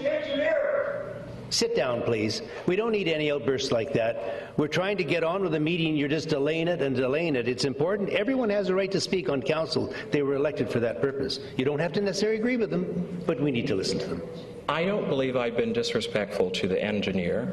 He has gone in education, and he's done what he does, but he is not qualified, in my opinion, to be speaking about dams. So, furthermore, our staff are the ones who have gone out. They're the ones who are educated. They're the ones who have the information which has been provided to council. Yes, and I'll wrap up. And that this is the reason why we have our staff here. So we're supposed to get the information that's given from them and make a decision based on its merits. And if we don't make a decision tonight, we aren't moving anywhere, and we need to. This is the reason why we're elected, is to make decisions on behalf of the city. So it takes. This is a period of time which council can show leadership, whether or not it is to support this motion or to do another one. But a direction needs to be made tonight. Okay, Councillor Bestwick. Thank you, Worship. In fact, based on the new information that I believe has come forward, and irrespective of whether or not we feel as though that we have enough information leading into this evening's information, I think that we would be negligent and would be failing in our duties if we chose not to provide staff with the opportunity, our professional staff with the opportunity to revisit the information that's been presented. If we pass this main motion, it does not provide us step 2, 3, 4, and 5, and it does not speed up the process. Because it doesn't provide staff with the direction. Step 1 will be to provide cost estimates on dam replacement, and step 2 will be to 2 or 3 months from now will be a cost estimate on rehabilitation, and then step 3 will be comparing steps 1 and step 2. It doesn't provide staff with that direction, and I have heard for 7 years that staff wish to have council direction. So I strongly suggest that this council defeats this motion, and that we then make a new motion that we provide staff with direction to investigate cost estimates for rehabilitation and reconstruction at the same time, so steps 1 to 10 are done in step 1. And then we can come back and we can revisit that information and make a fundamental academic decision based on information that's been provided to us that is new. When I hear years or months or weeks or days, we have a 12-year sign-by law that's on the shelf that we've spent thousands and hundreds of dollars on, and I recognize that it's not a safety factor, although it's been discussed that it is one. On some occasions. So I think we need to defeat this and make a new motion to bring this, just provide staff the direction to come back with 2 estimates, one for rehabilitation and one for replacement, and the benefits of both or either. Thank you. Okay, I think we're starting to go around in circles again, and so I think what I'd like to see us do is vote on the motion on the floor. I'd like to rebut some of the comments I've heard. I'd like that opportunity. I mean, we're here for a while, we got another hour. If I could, am I next on line? You are next in line, yeah. I was just going to ask, but go ahead. Go ahead. Well, I'd just like to rebut some of the comments about our staff and the things. I mean, I don't know, are they dam engineers? Are they electrical engineers? Are they water technicians? We hire consultants, and it's an opinion, the man's opinion over here, and we have to value those opinions. Currently, this motion does not meet my needs, and that's to look at all 3 parts of it: removal, replacement, or repair. And I believe we need to look at all of it to satisfy both our needs, our staff's needs, and our clients' need, the citizens. And I think that's what they're asking us to do, is to look at this. I still, again, believe we need to do them concurrently because they tie together. I think they need to be independent, too. So thank you. Councillor Patsy. Thank you, Worship. I just want to say to staff, particularly to Mr. Sims and to Ms. Cliff, that I trust them implicitly, and I know that you have given me the best advice over the last possible month that you could have, and I'm really grateful for that. I will not be supporting this motion, but I want to make absolutely sure that the 2 of you in particular know that is not because of lack of confidence in you or your capabilities. Nothing could be further from the truth. But I hope that you also understand that I think we owe it, not only to ourselves, but as Councillor Kipp said, to the delegations here, and ultimately to you as well, that we have all the information that we possibly could have. So I agree with Councillor Bestwick that we should defeat this one, and that we then make a motion that would give direction to staff to give us the information both on remediation as well as on renewal, while continuing with the plans that we have in place, because public safety demands that we are prepared for that as well, and I don't want to see that stopped or diminished. But anyhow, for now, I will be voting against the motion. Okay. As will I. Now, we have 2 more speakers, Councillor Johnson and Councillor Anderson. Is this new information, or are we going around the park again? No, it's not, Your Worship. I just wanted to say that I see the delegations present this evening agreeing with the conclusions that we're coming to, that they do want staff to have an opportunity to review the new information. I just wanted to make sure Council is aware of that. I think they are. So, Councillor Anderson. Thank you. My question's to staff, and so if this motion is defeated and it is added that we should look at rehabilitation, you were assuming that the time estimate will be overrun. Is that correct? Your Worship, what I indicated is that it would be in the range of double the cost and presumably double the time. We would do our best. Of course, we don't in any way want to jeopardize the resolution of the safety issue. I'm not sure if we can succeed with accurate information at that time, but we would ask the engineers to do the best job they could in the time available. Thank you. Okay, we don't need to read the motion for the 12th time, so I think we'll just ask for a vote. All those in favor?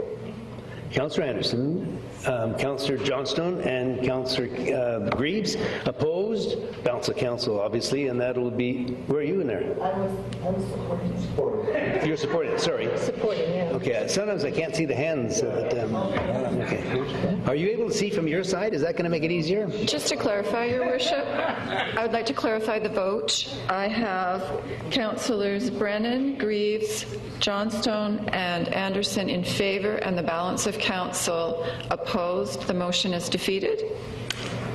Is that correct? Yes. You were, okay. I have an alternative motion now. An alternative motion to what was made, so that council directs staff to undertake conceptual level cost estimates for building new dams, as well as the rehabilitation of the dams.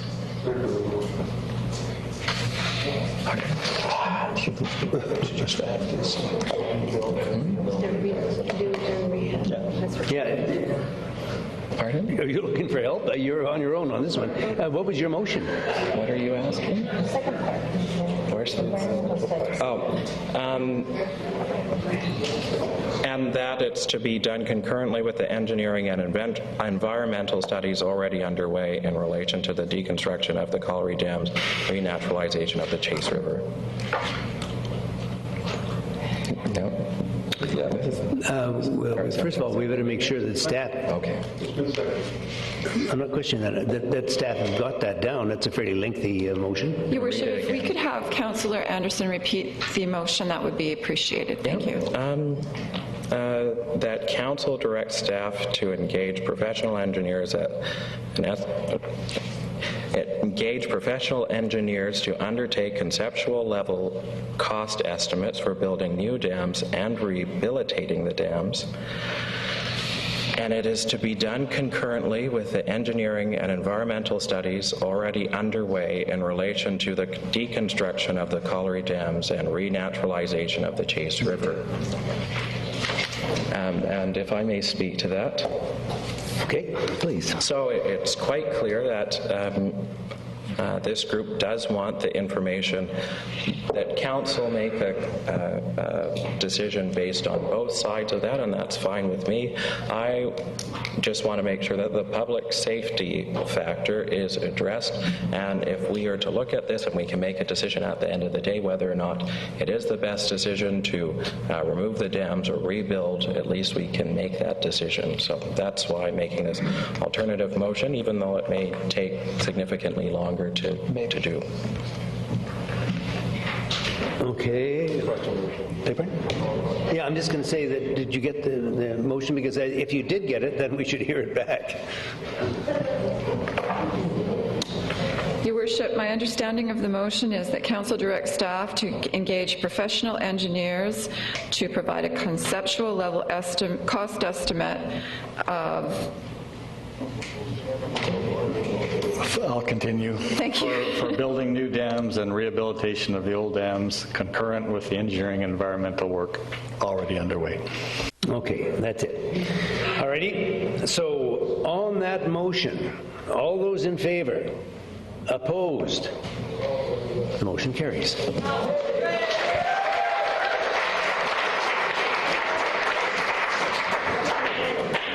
Okay, we're going to move on to 10B now. Minutes of the Transportation Advisory Committee meeting held 2012, October 9, to be introduced by TAC Chair, Councillor Anderson. You're on. Can I yeah, go ahead. Plunge in there. Raise your voice. Thank you, Mr. Chair. I would move that council receive the minutes of the Transportation Advisory Committee meeting held 2012, October 9. Is there a seconder? Moved and seconded. Discussion, I see none. All those in favor? Opposed? Motion carries. Okay, that's C, minutes of the Transportation Advisory Committee meeting held October 18th, 2012, to be introduced by TAC Chair, Councillor Anderson. Thank you, Mr. Chair. I just need to bring one thing up because I do want to bring something up in regards to these minutes. Okay. No. that, as many members of council know, the City of Nanaimo is undertaking a transportation master plan, and for members of the community who would be interested in what is happening in regards to the Nanaimo Transportation Master Plan, they should go to www.nanaimo.ca/go-to/transportation plan for members of the community to be able to get more information and participate on the Transportation Master Plan. So I would move that Council receive the minutes of the Transportation Advisory Committee meeting held October 18th, 2012. Is there a second? Moved and seconded. No discussion. All those in favor? Opposed? Motion carries. Now we go into bylaws with no accompanying report. 11A, the User Fee Subsidy Amendment Bylaw 2012, number 7095.01, to provide for user fee subsidies be adopted. And I see no moved and second. I think you've got them both, did you? All those in favor? Opposed? Motion carries. Bylaw status sheet, correspondence not related to a report to council. We have a letter from Port Alberni on item 12A, 12B, and 12C. If someone would like to move the receipt of the correspondence.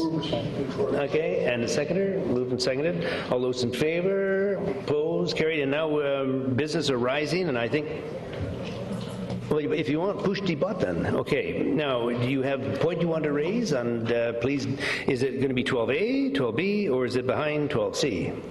Well, it disappeared from my screen, but it is on the Port Alberni request, and I would move that we write a letter of support to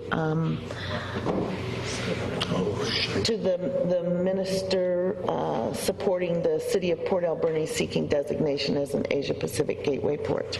Okay. Moved and seconded. Discussion. I might just quickly say that Mayor John Douglas, who's the mayor of obviously Port Alberni, has asked for a letter of support from the city, and they're asking that we give them, the City of Nanaimo, give them a letter seeking designation that Port Alberni is an Asian Pacific gateway port, and I certainly would support that. There's Councillor Anderson, do you want to speak on this one? Well, this is in regards to another letter of correspondence. Okay. Then on 12A, and the motion was to support. All those in favor? Opposed? The motion carries. We're going into 12B. Anyone dealing with that? We have two on the name. We have Councillor Brennan and Councillor Anderson and Councillor Kipp. Anyone dealing with 12B? Okay, we're happy with 12B, so now we'll go into 12C. Councillor Brennan, do you have anything on C? Yes, I would ask that we direct the mayor, actually, to send a letter expressing the same requests for protection from loss of revenue and requesting a meeting with the minister and all the mayors of the affected jurisdictions regarding the tax implications of the recent ferries decision. Right. We're dealing with the BC Ferries announcement. They're going to have a substantial reduction in some of the taxes. They've appealed the taxes on a number of properties. So that's the motion. Is there a second? Yes, I moved that. Sorry? Is there a seconder? Yes, second. Oh. All those in favor? Opposed? Motion carries. Yeah. On that same letter? Yes. If I may. Previously on the council back in 1994-95, the council requested from the provincial government a protocol agreement that when the BC Ferries contacted any of the major ports, Horseshoe Bay, Nanaimo, Tsawwassen, Delta, or down Schwartz Bay, that they would in fact copy the other community with that correspondence, a protocol of communication. If we are having a meeting with Lois Jackson and the other corporations, I would like to approach that again. If council or if staff could kind of dig up what we had before as a protocol agreement, that would mean that anytime we have a parking issue or a issue with BC Ferries, that when they write us, they copy our neighbors so they know what's going on and we know what's going on with those ports too. Okay, I'd like to suggest that staff incorporate that in I don't think we need a motion. The motion to send the letters going out there, and we should incorporate that aspect of it in the letter. Do we have a motion on that? Then I think we should if we...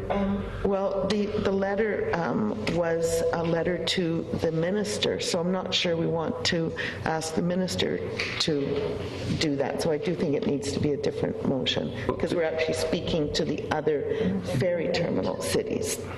The motion I made was a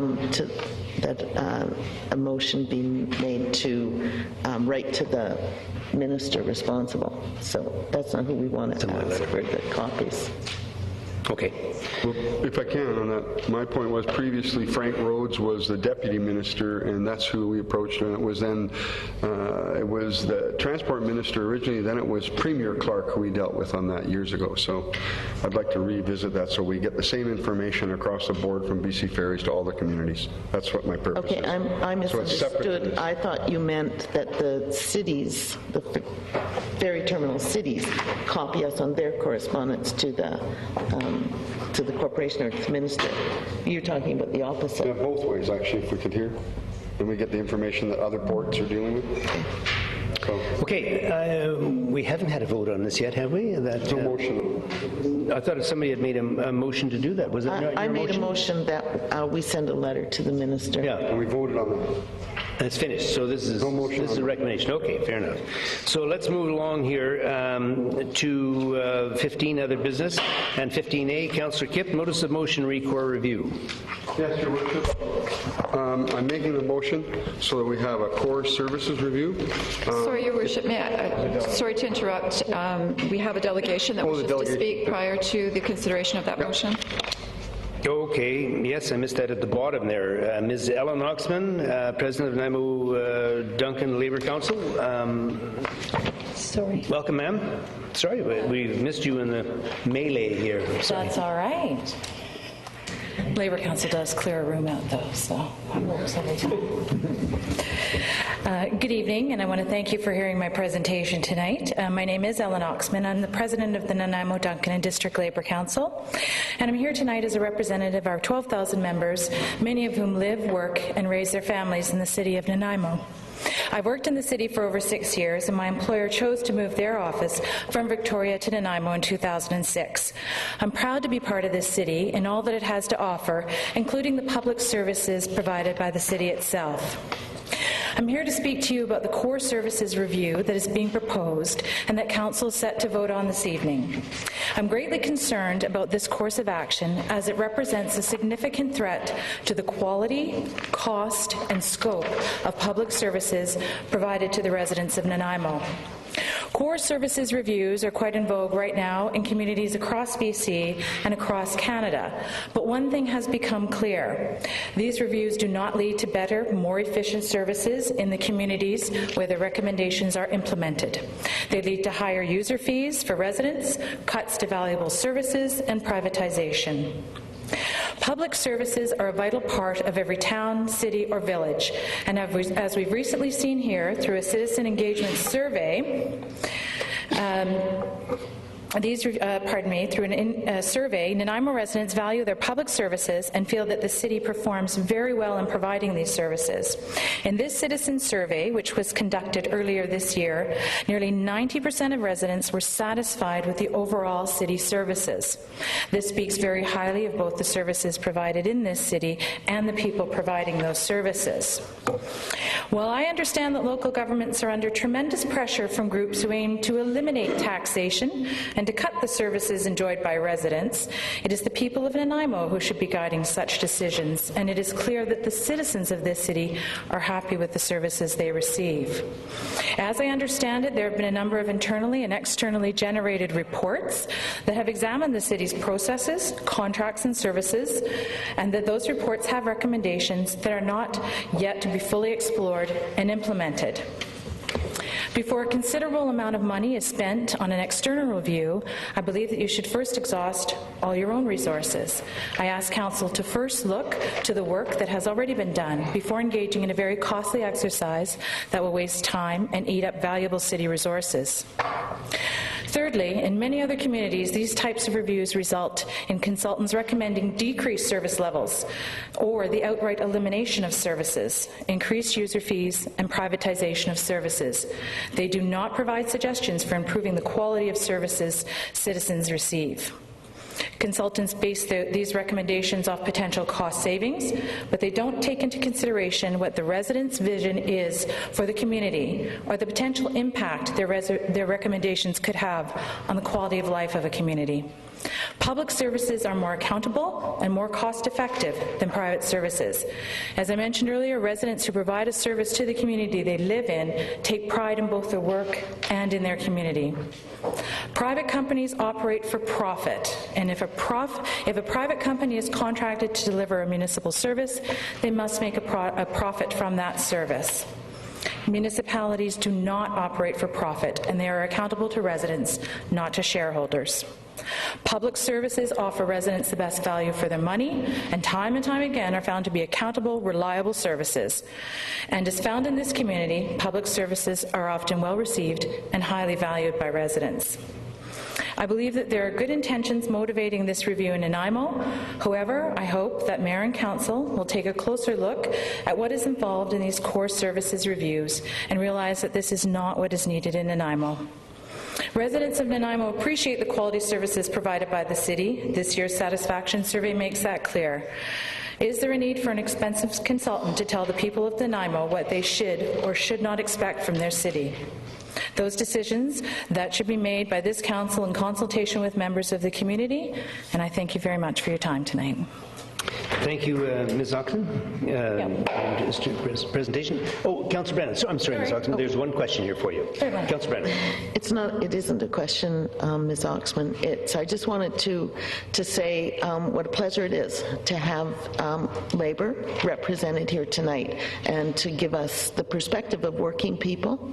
I appreciate when the Chamber of Commerce comes and speaks to us to give us the perspective of business and small business, but we have had an imbalance, I think, over the years, and we haven't had the voice of Labour come and speak to us. So I really appreciate you coming tonight and giving us the information and opinion that you have. Thank you very much. Thank you, and I appreciate the opportunity. Thank you. No. Thank you. If I may introduce the motion for core services review. Surely. My motion, as it reads, is that staff prepare, if I can, start the process of core services review. And if I may get a seconder for that. I'll second that. It's very interesting, of course, one person's opinion, and it's always what we're based on a lot of times. We hear that. My point and purpose on this is 2 years ago, in January 2011, I asked for a core services review, and I looked at services, not cuts, and not engaging the citizens. Since that time, I've worked feverishly on trying to get public input, our strategic plan, looking at things that have done work in the community like the Chamber of Commerce with successful cities, and we've been slowly working away. We looked at a review of contracting out. So we're slowly getting to look at the services of our community. And this is not a right-wing group of people that are going to slash and burn our city. And as I've lived here for a long time and know a lot of people that do love the services, and we do have a lot of good services. But 2 years ago when I asked about this, our budget was $143 million total. Starting January 1st, it's $171 million, and yes, we've done some improvements to our infrastructure of what we're buying and building. In 2009, I asked for a report on our infrastructure, and we guesstimate that we're then, on just our infrastructure for public works, of some $10 million short. This new budget coming up, we're putting 1% aside, $1.2 million. And in 2 years since this last one, we're some $20 million guesstimated behind on just public works. We have to look at what we're doing. I have pointed out over the last little while some policies that have been put into buildings and the style of the buildings. I'm always questioning things. I hope people understand that I have that same thing of trust with verification. But my concern with not having a core services review, we haven't done one in years. We don't have a benchmark. We don't have a good grip on our asset management. All governments right now across Canada are focusing on infrastructure. And we want to know what is our mandatory stuff, what is our foundation, and what is taxpayer discretionary. That's where we ask the public about discretionary stuff. They want us to have water, they want us to have firefighting and police. I've had concerns with our communication flow between DMBIA, Upland Shelter, Colliery Dam, the Annex, Harmac, SFN. I look at our 4 pillars. I don't think we pick the 4 pillars and judge everything with those 4 pillars.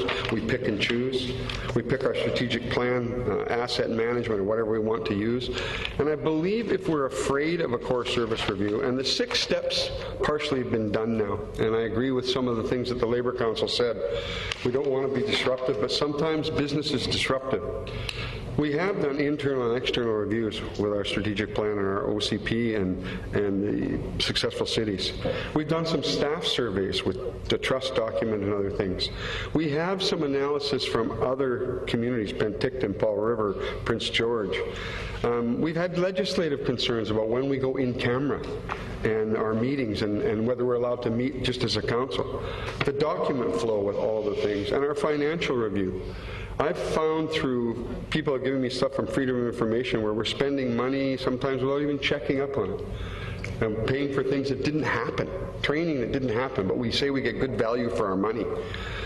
Federal infrastructure funding, the recent seismic concerns that we don't have a real business continuity plan in Nanaimo. And I think this will give us a benchmark. It'll make us look at what we're doing. It'll give us a different set of eyes. And I believe possibly this council could strike a committee to see what actually we would like to review.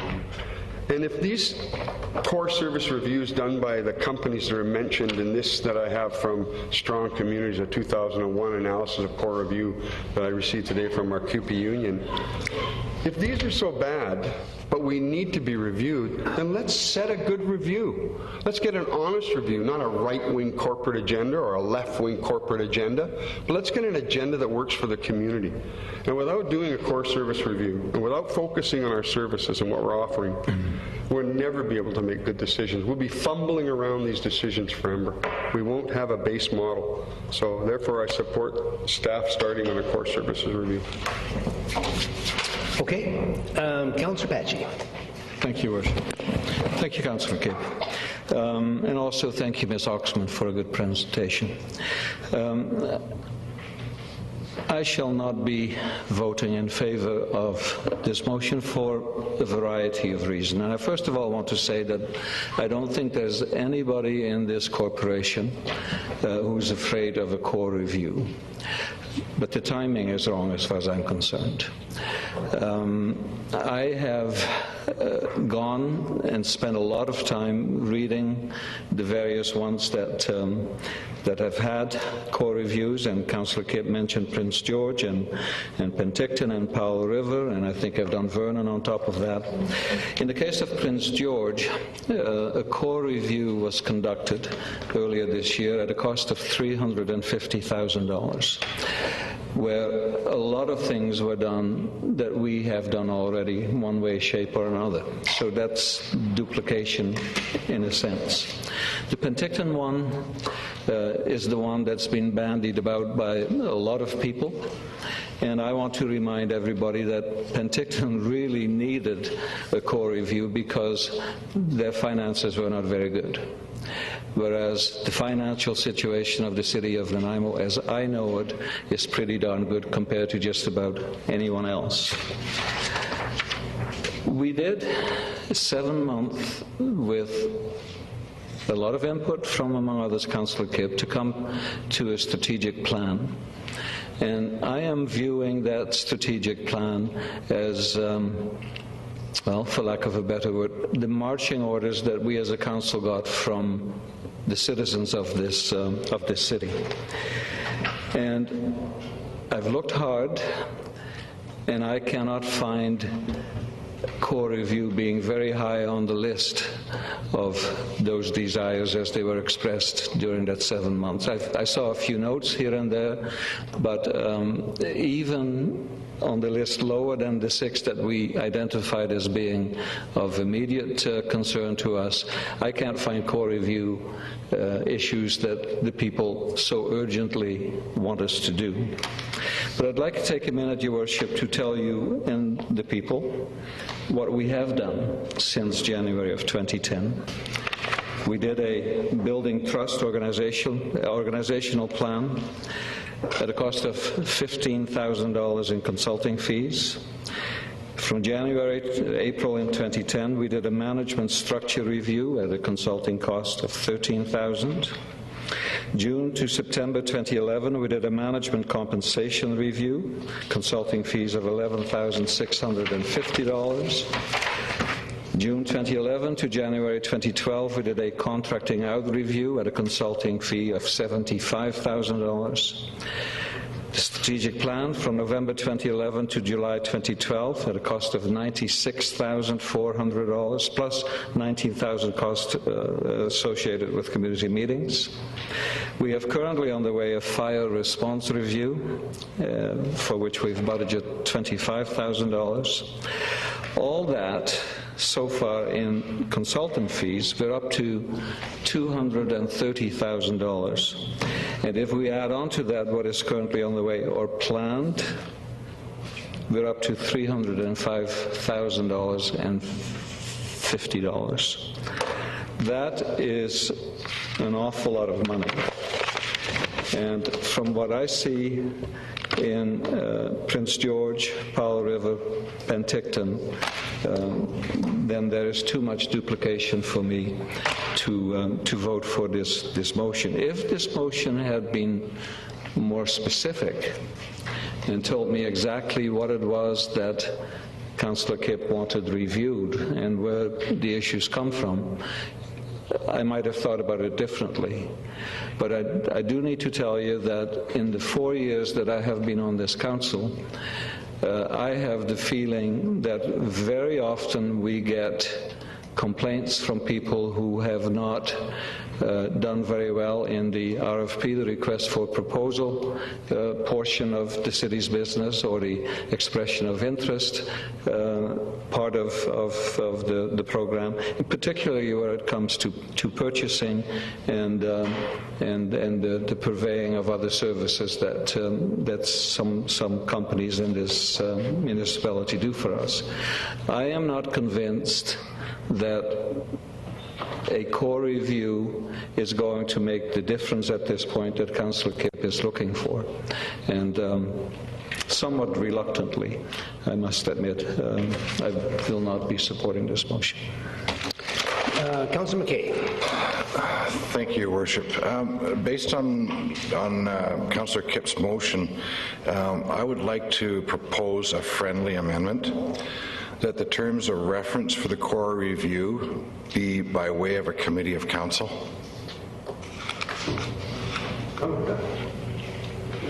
That gets comfortable.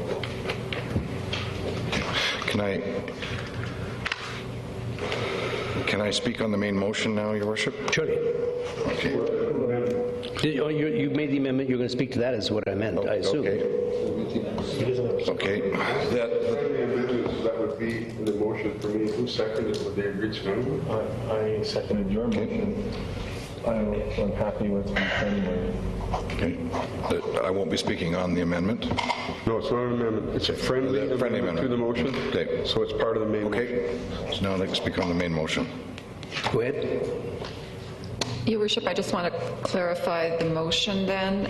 So it would be that Council directs staff to start the process of a core review, and that the terms of reference for the core review be by way of a committee of council? Yes. Okay, thank you. And the mover and seconder is happy with that? Okay. All right. Do you have nothing to add? Yeah, I would like to speak on the motion. Okay. So, Councillor Bestwick. No, he wants to speak. Oh, I'm sorry. I heard you say I've already spoken on it, so go ahead. Thank you, Your Worship. So with respect to core review, there's an old saying that that if it ain't broke, don't fix it. I believe in the theory that if it ain't broke, you haven't looked hard enough. We can always improve on how we deal with other people, our relationships, how our processes take place, how we manufacture things, a whole litany of things. And we should always be looking at constant improvement. So my thinking relative to core review is not about destruction, it's about possibilities. So we need to find out what the services our city is responsible for, either as a matter of law, but also as a contributor of what builds a successful city. I have a whole list of questions that I would like to have answered, and they include, can we gain efficiencies? Are we concerned about using precious resources to their maximum benefits? For example, we've been told by staff that almost 50% of our senior employees are going to be eligible for retirement in 5 years. Please don't tell me that there's not the possibility that there aren't some very bright people within the ranks that we should be considering for successorship. And I believe that the core review should look at that.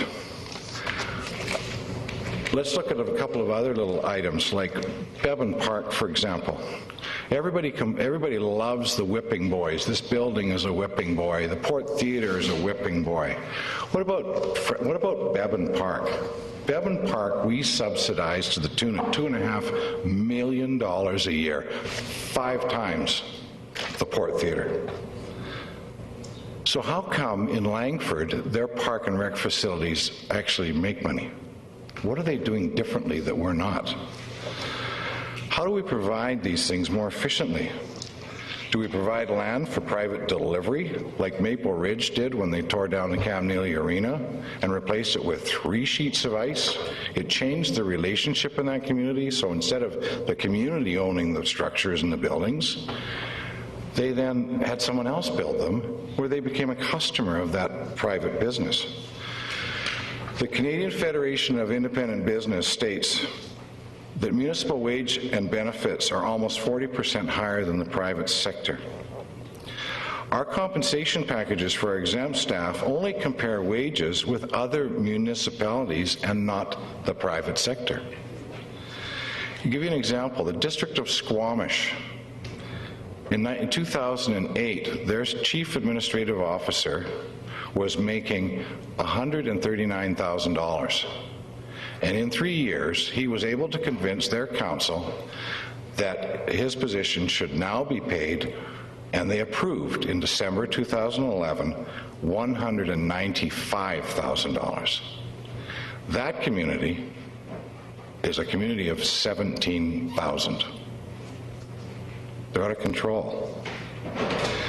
Fire and protective services. Nanaimo has predominantly had paid professional firefighters, currently about 90. Prince George has about 120, comparable community. In Courtenay, a community of 25,000, they have 6. But they have 42 volunteers. And I'm not saying strip the fire department down to nothing. I'm saying, is there something else we can do to augment and enhance our services? For example, in Saskatoon, they've got the same problem that we have in Nanaimo with secondary suites. In our community services branch is looking for more building inspectors to deal with secondary suite issues, life and safety issues. In Saskatoon, they trained a number of their firefighters to also act as building inspectors, particularly when it comes to life and safety. Why can't we do the same? So, other issues.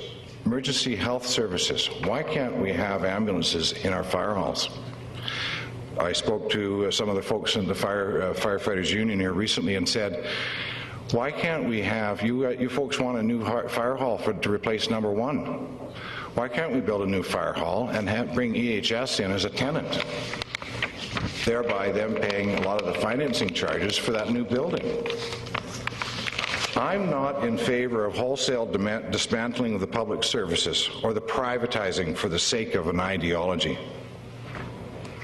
As far as costs that Councillor Patsy suggested, 2 years ago, Council approved $159,000 to do a study on about 11 kilometers of pipe, yet refused to pay $150,000 for a core services review that would review all of the activities of the city. Since then, according to my math, we've spent $254,000 doing bits and pieces all over the place. I say it's time to do a complete review, and I will be voting in favor. Thank you for your indulgence. Okay. Councillor Bessel. Thank you, Richard. I'll try to be as brief as possible, and I think, and I will be supporting this with the friendly, and this is simply about objectivity. This is simply about gathering very valuable information, just like we just did an hour or so ago, gathering very valuable information so that we can make fundamental decisions on academic information that comes to us from third-party or independent sources. When I hear that timing isn't right, we did attempt to do this a year or so ago, and at which time the timing wasn't right because we were leading into an election. And now we're a year into our term, and now the timing is suggested not to be right. And then in a year from now, we're going to be into another campaign, and the time won't be right. So when we experience $15 to $20 million in the last 5 years increase in our annual operating budget to $171 million, I think the time is right, whether we like it or not. The time is right because I hear frequently about taxpayer fatigue, and if we wish to have quality of life, then we need to be able to allow people to have some discretionary spending dollars to be able to have the quality of life that they so wish and so desire. This is a cost of doing business. If we're a corporation, if we're a big business, then this is the cost of doing business. We haven't done this for probably over a decade or so, or longer. When we did the contracting out service aspect, it came back to us that we have a significant percentage of contracting out services, maybe a larger percentage than many communities of our size. Therefore, this information might come back and suggest that we should bring some services inside. So those people that are concerned that this is a slash and burn is not necessarily accurate. And I'll just close with, I don't know what would be wrong with bullet pointing things such as create an inventory of programs and services offered by departments currently. Identify services and activities not mandated by legislation or council. Determine if discretionary programs can be altered, discontinued, or to become more cost efficient. Identify service improvement opportunities, including shared services. Identify opportunities to become more accountable to citizens. Link corporate strategic priorities and position the organization for the future, secession. Examine at a macro level the city's labor costs and staffing levels. Recommendations or options for changes to the organization structure, reporting relationships, and organization flattening. And review financial and budgeting practices. Now, if that's something that our community would suggest that we wish not to undertake or entertain, and once that information is provided to us, this council has the ability and opportunity to choose to do what they choose to do with that information. It doesn't automatically make the starting line become the finish line. It provides us with information for which to make decisions for this city and this community and its citizens moving forward, period. So I don't know why we are timid to do those, some of those, all of those, and more to ensure that our city is sustainable. When I hear sustainable, the direction that we're going, this is proactive. So why did Penticton have to do what they did? Because they hadn't done one. And they hadn't done one for a long time, and they had to fight, so they had to. So now is the opportunity for us to do one when we don't specifically have to. Now couldn't be, there could not possibly be a better time to do this than now. I'll be supporting the motion. Okay, Councillor Johnstone. Thank you, Your Worship. In everything I read about the Penticton review, they did a review because they were not in a healthy financial situation. I think it's quite different. Nanaimo has a well-trained, highly qualified staff, I think, who know more about our community and the needs of our community than any outside consultant could come in and tell us. Some of the reviews made cuts to fire departments, cuts to various service needs for the community, and they were turned down by the community themselves because they were social needs. Core Services Review focus on cuts, to my knowledge, to whatever I've read, and I've done, and with respect, Jim, I've done a lot of reading to try and understand. You know, you said with due respect to us, and I respect your opinion as well, but they focus on cuts rather than services. Many services need improvements, not cuts. They don't focus on the real impact of the community, cuts to the community. They don't engage the citizens to talk about community needs. They have surveys, online surveys, that are very difficult for people to fill out and understand, and they're very biased. Consultants are sometimes often biased in favor of privatizing services. Consultants have no ongoing connection to the community. These are things I've read from the reviews done in Toronto and Prince George and in Kamloops. The needs of the community lie in the community. Citizens know the needs of the community and the people who work for them. Any review needs to focus just as much on those services as the costs. And when the Prince George Citizen, it said the staff and council could have done the review themselves, and it's spared the expense of the outside consultants. And one of the most reviews show fair and equitable taxes are at the bottom of the list.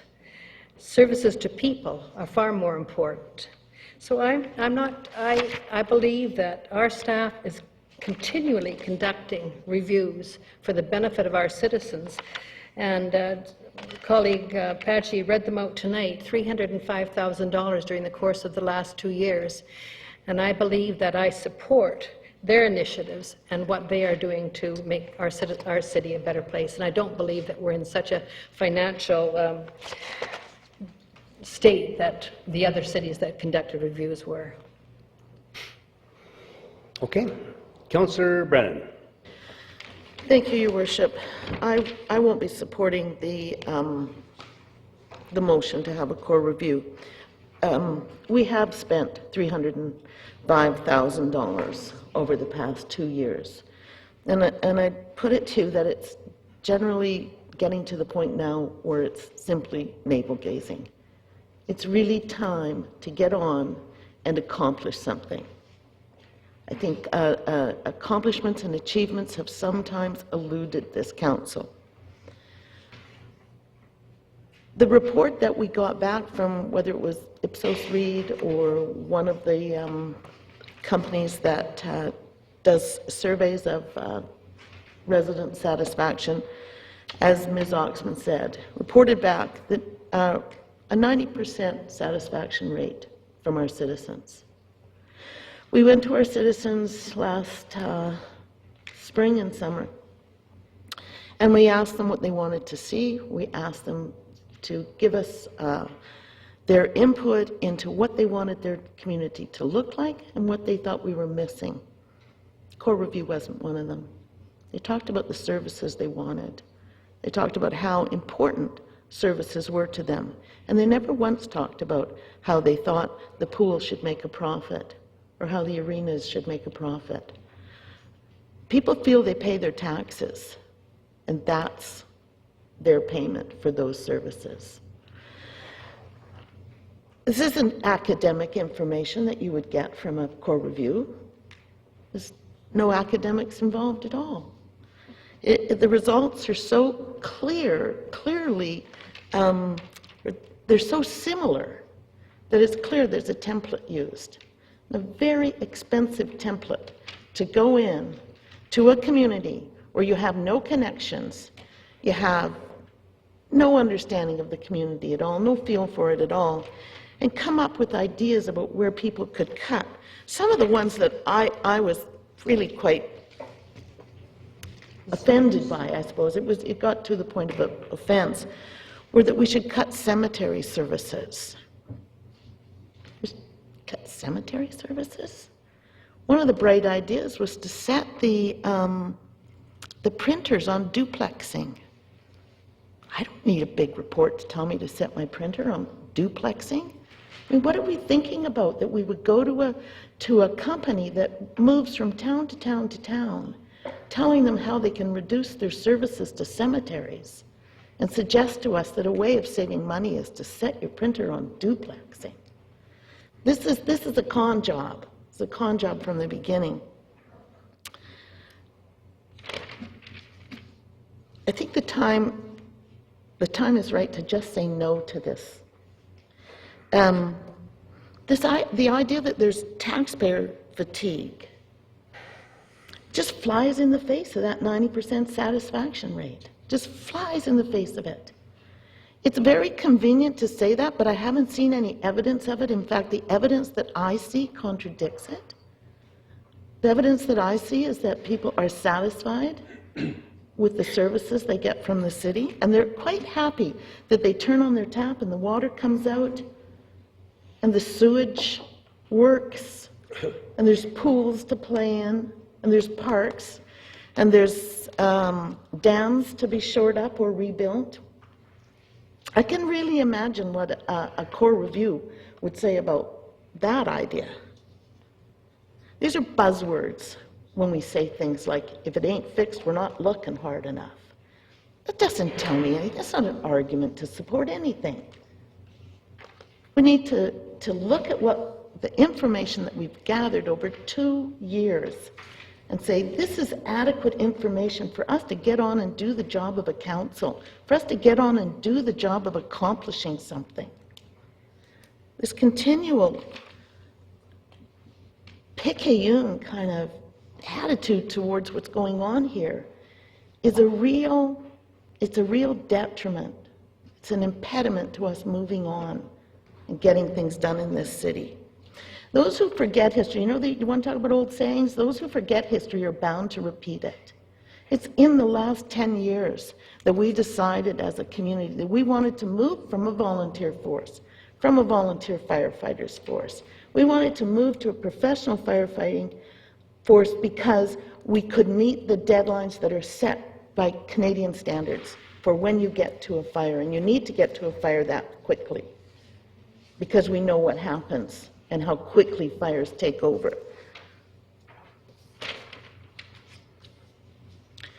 We had a strategic plan. We went out, we talked to everybody, they told us what they wanted, and now it's time to take that plan and test our proposals against the plan.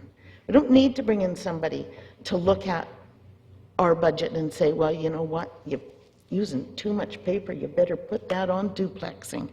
We don't need to do that. We need to look at our strategic plan and get on with it and do what we told the community we would do when we agreed to spend almost $120,000 on a strategic plan. We told them we would do those things, and we might as well get on and do it and quit the foot dragging. Because I just think that we will end up 3 years later having accomplished nothing one more time.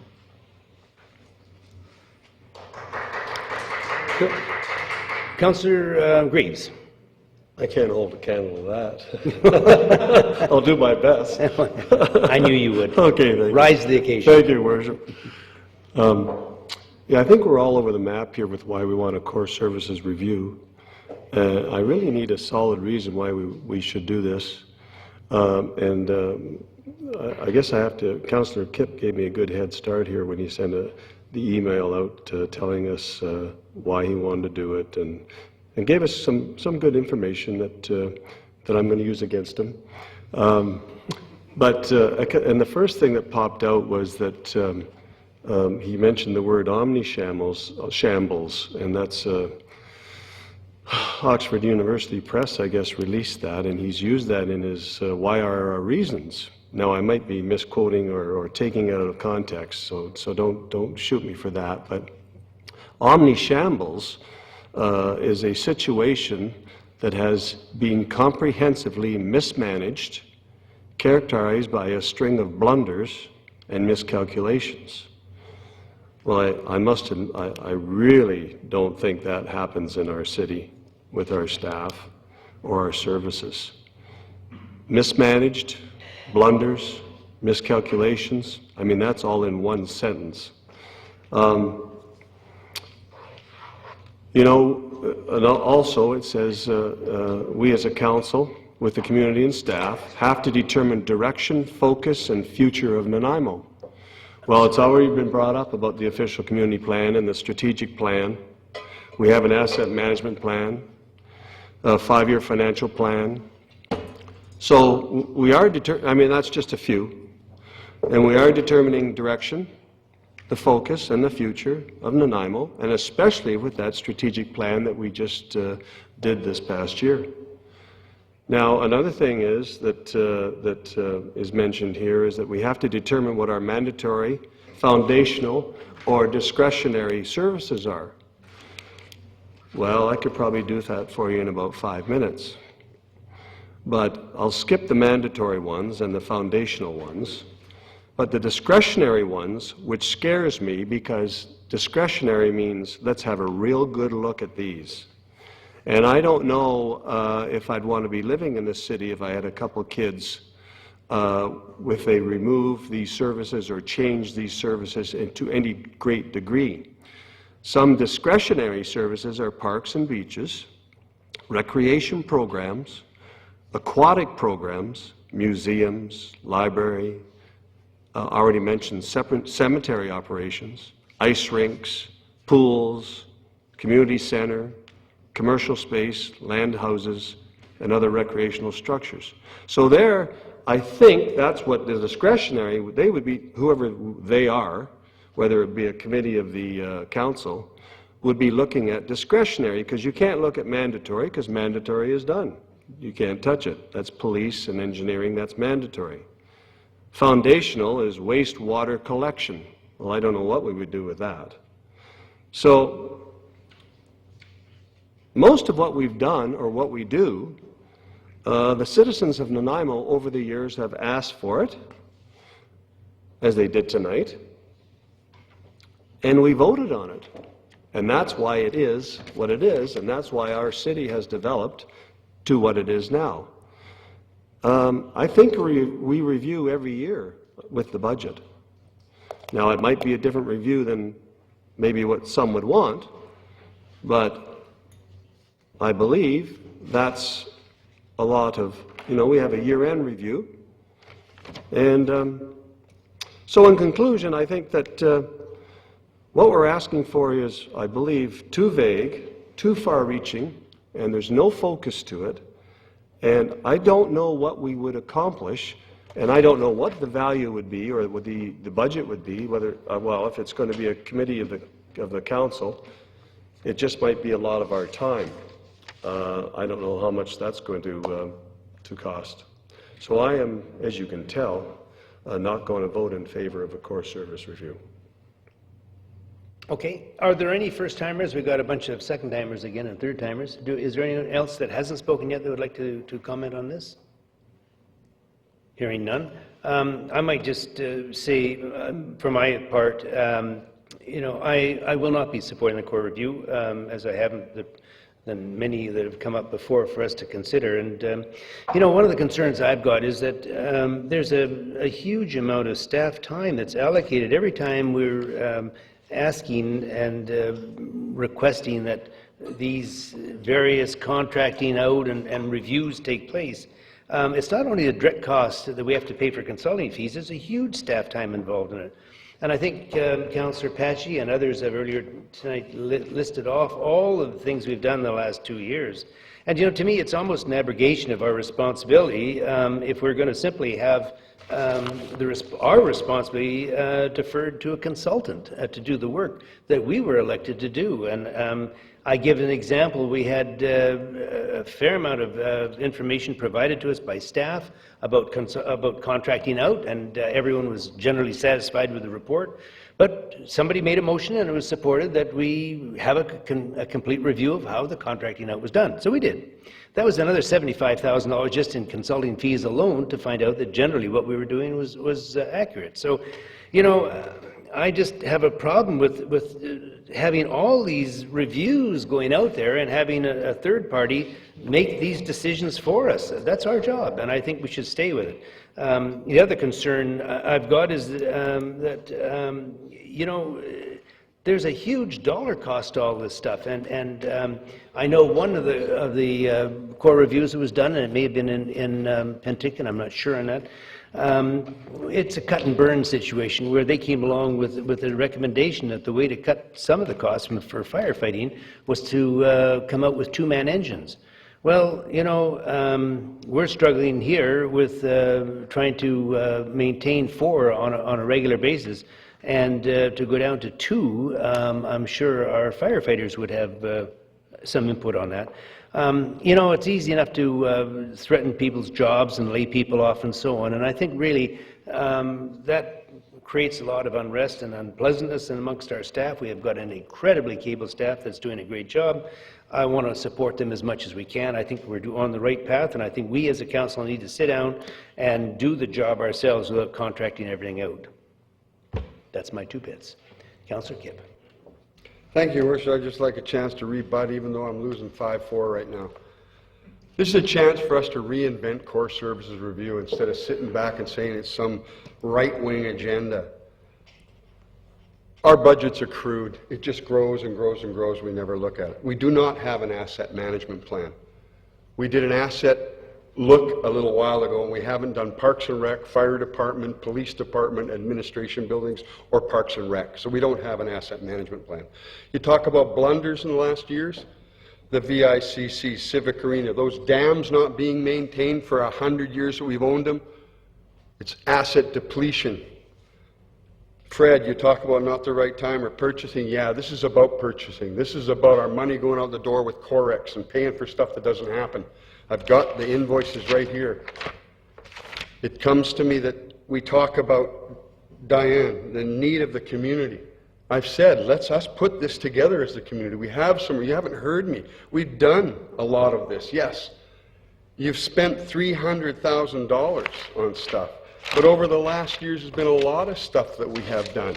The old ECDEV, the new ECDEV, the VICC, the DNBIA, SFN, hotel, trying to build a hotel, given it, Port Authority, airport relationships, the water system, Hazelwood contracting, lawsuits on Bowen Road each direction, truck rates, everything.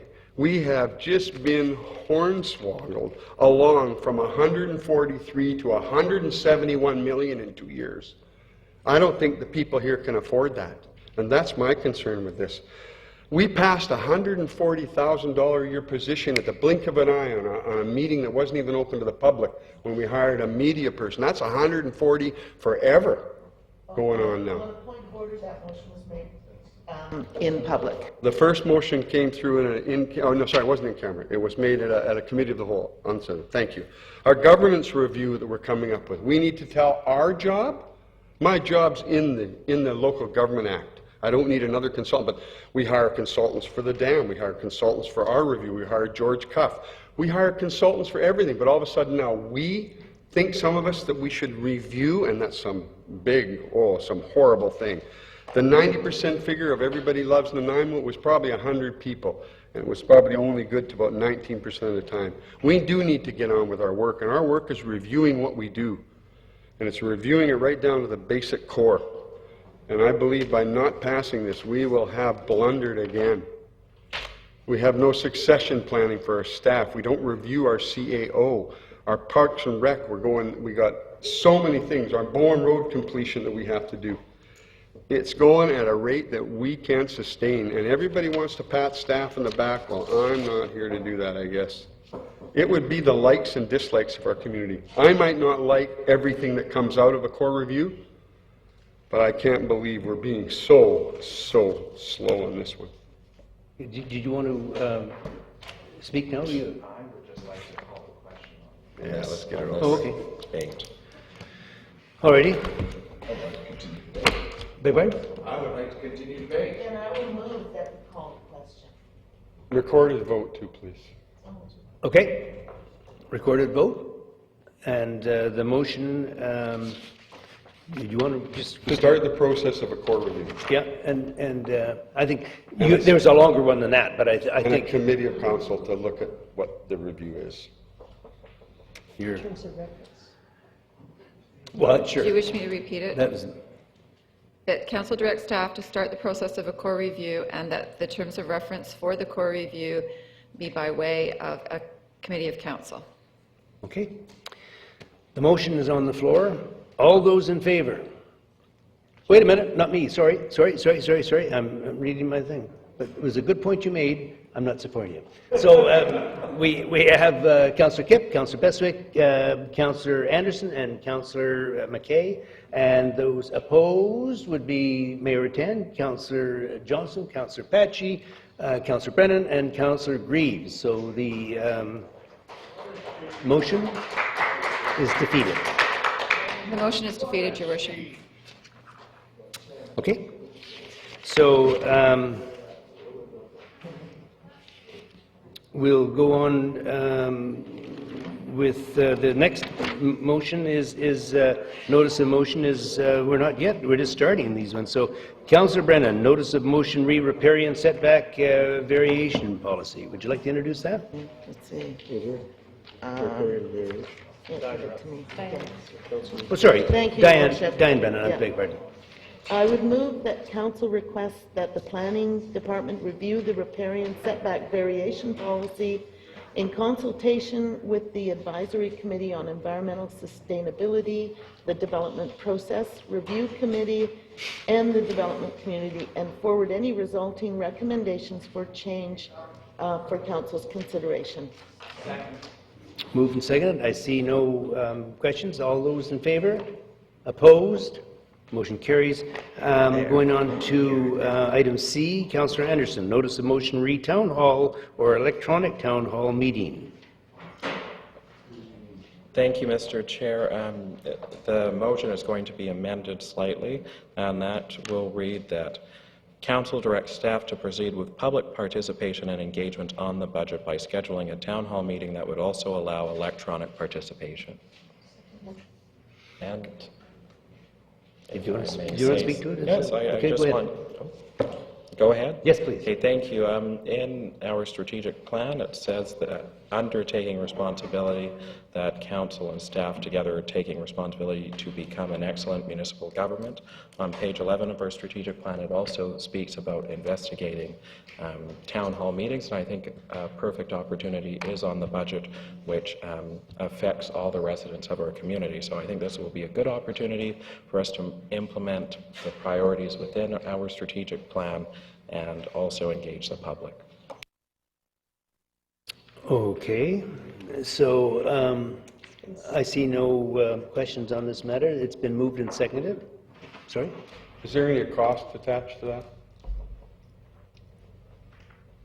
I would assume that there would have to be cost, because obviously using if whatever staff decides, if it's to be inside the conference center, there would have to be the cost of using this room. So the motion is to leave it to staff for them to set up a town hall so that people can be engaged, and I think that public participation does come at a cost, but that's part of democracy, and you have to be able to pay for that. So. And if I might, Councillor Anderson, was there a frequency involved in this? Is once a year or once? As it says in my motion, at finance only. It says clearly that council should host a, meaning singular, town hall meeting on the budget. Okay. So, Councillor Kipper, you off? You were on. You're off. Okay. All right. So it's been moved and seconded. All those in favor? Opposed? Sorry? Okay. And move into the next one, item D, Councillor Patchy. Notice of motion location of future committee of a whole meeting. The motion reads as follows, Your Worship. At the regular committee of the whole meeting held December 10, 2012, Whereas the Council adopted a resolution on February the 27th, 2012, to relocate all Committee of the Whole meetings at the Shaw Auditorium for the remainder of 2012, or until such time as the boardroom in the new annex building had been completed. And whereas the Council adopted a resolution on April the 23rd, 2012, that the Committee of the Whole meetings be video recorded and placed on the City website, and whereas there is a significant cost to install video recording equipment in the new Service and Resource Centre boardroom, and this equipment is already in the Shaw Auditorium, therefore be it resolved that Council directs staff to amend the Council key date calendar 2013 to give notice that all future Committee of the Whole meetings will be held at the Shaw Auditorium, and that such meetings continue to be video recorded and placed on the City's website. And I so move. Second. Moved and seconded. And if I can speak to that? Yes, you may. Okay. Very short and sweet. Duplication is something that we talked about when core review was discussed, and this certainly would be duplication of very expensive equipment. In the name of openness and transparency, it is imperative that we video stream and that we put it on the website, and I can't think of a better place than to continue doing this in this particular auditorium. Thank you. Well, I support the motion as well. So, question? All those in favor? I had a comment. Sorry, I thought that was a carryover before. No, it was because Councillor Batchy had... He wanted to... snicked in on you, did he? Okay. I'll be supporting the motion, as well as council members will remember. I brought forward this motion in the beginning of the year when we moved into the Vancouver Island Conference Centre because of issues with accessibility at the City Hall boardroom. And I think, as Councillor Patchy has said, and also in our strategic plan, that we want to be open and transparent, that we continue to do so. So I will be supporting the motion to continue video streaming these Committee of the Whole meetings. Councillor Johnson. Thank you, Your Worship. Just, I will be supporting the motion as well, based on a very compelling argument or presentation by Mr. Fuller last week, and I was very grateful for that. And also, we're being lobbied very hard by the community to continue in this room and have an open meeting. So, okay. Question on the motion. All those in favor? Opposed? Motion carries. We're going into 15E. Motion that I mentioned this morning that I would like to make at this time. Is this the 15E It was I had? not a motion. Yes. Your Worship, if I may, there are three additional items. Yeah, I was going to go through that. business. 15E, F, and G. Does everyone have them? But with respect to Your Worship, we are rapidly approaching the Yep. 11 o'clock hour, and our council procedure bylaw indicates that the last item dealt with at 11 o'clock, the meeting would adjourn unless by majority vote council members decide to extend the time of adjournment. So it may be in order to make a motion if council wishes to extend past the hour of 11 p.m. Moved and seconded. All those in favor? Opposed? Councillor Brennan opposed. Balance council in favor. The motion passes. And with that, on we go. So, Your Worship, could I make that motion? Yeah, just for clarification, the 15E I had was a motion from you, and it was a contractor pre-qualification, or is this a different one? I didn't know you put it as 15E. Yes, that's it. Okay. 15F, I have Councillor Anderson again with the BC Coastal Ferries draft letter. Is that correct? Yes. Okay, and 15G, I have Councillor Anderson, annual report on activities / accomplishments for the year. Is that correct? Okay. Just so we know we got, is there anything we missed in that list? No. Councillor Brennan, you're on, 15E. Okay, I would move that council direct staff to develop a policy guiding the pre-qualification process. That's it? Yes, for major building projects. Moved and seconded. I see no discussion. All those in favor? Opposed?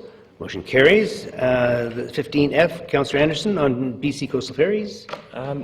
Yes, at the Transportation Advisory Committee, we believed that it was important to provide a response to the coastal ferry system engagement process.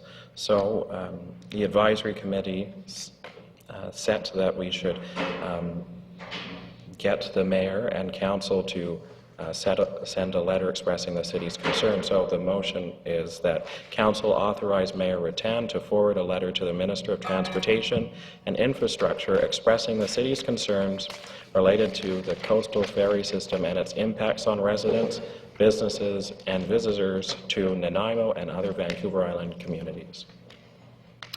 Okay, moved and seconded. I see no discussion. All those in favor? Opposed? Motion carries. And 15G is you, Councillor Anderson. And lastly, I'd move that council directs staff to prepare an annual report providing a compilation of departmental activities and accomplishments that occurred throughout the year. And seconded. No discussion. All those in favor? Opposed? Motion carries. And now we've actually been able to move right along to question period, as exciting as that is. So if we haven't exhausted anyone, we'll throw it open to question period. Seeing none, if someone would like to make a motion. Oh, here we go. Sorry. Robert. My new glasses. I had to come up twice. First of all, I'd like to apologize for my outburst during the talk over the core review. Okay.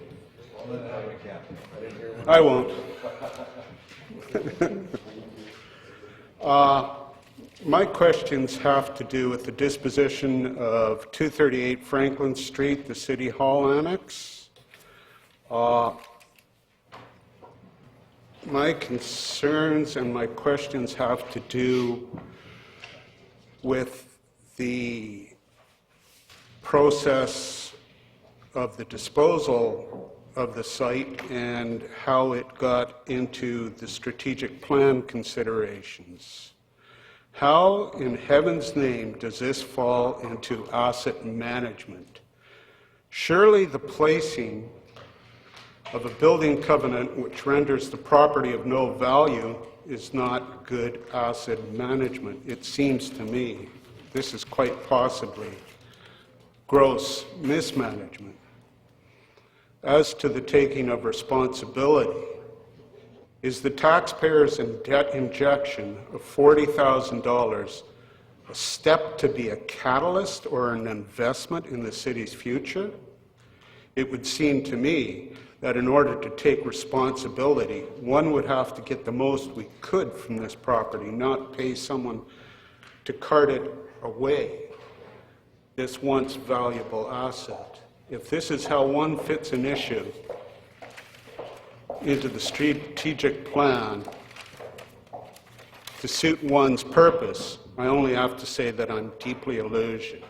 And my last question would be, earlier this spring, I asked council to apply the sale of this property to the debt of the new building. And now, I'd just like to ask council if they could direct the $1 purchase price to the cost of the new service building to lower the taxpayer's responsibility to that debt. Please. This whole thing was all done in secret, under a veil, a really dark veil. If this is democracy, I don't know what is. Okay, sir, thank you.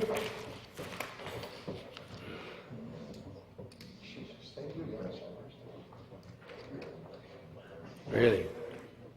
Ron Boland, 3165 King Richard Drive. I just wanted to follow that up with what I hope is going to be a very brief question, and that is, did we undertake on our own the question of the cost of demolition of that building before we let it go? I believe we did, and Mrs. Swaby, if you want to. Yes, Your Worship. I believe we got a quote from a contractor for demolition in the neighborhood of $600,000 to $800,000, somewhere in there. Yeah. 60? 600 to 800,000. 800,000. Okay? That's quite a bit more than mine.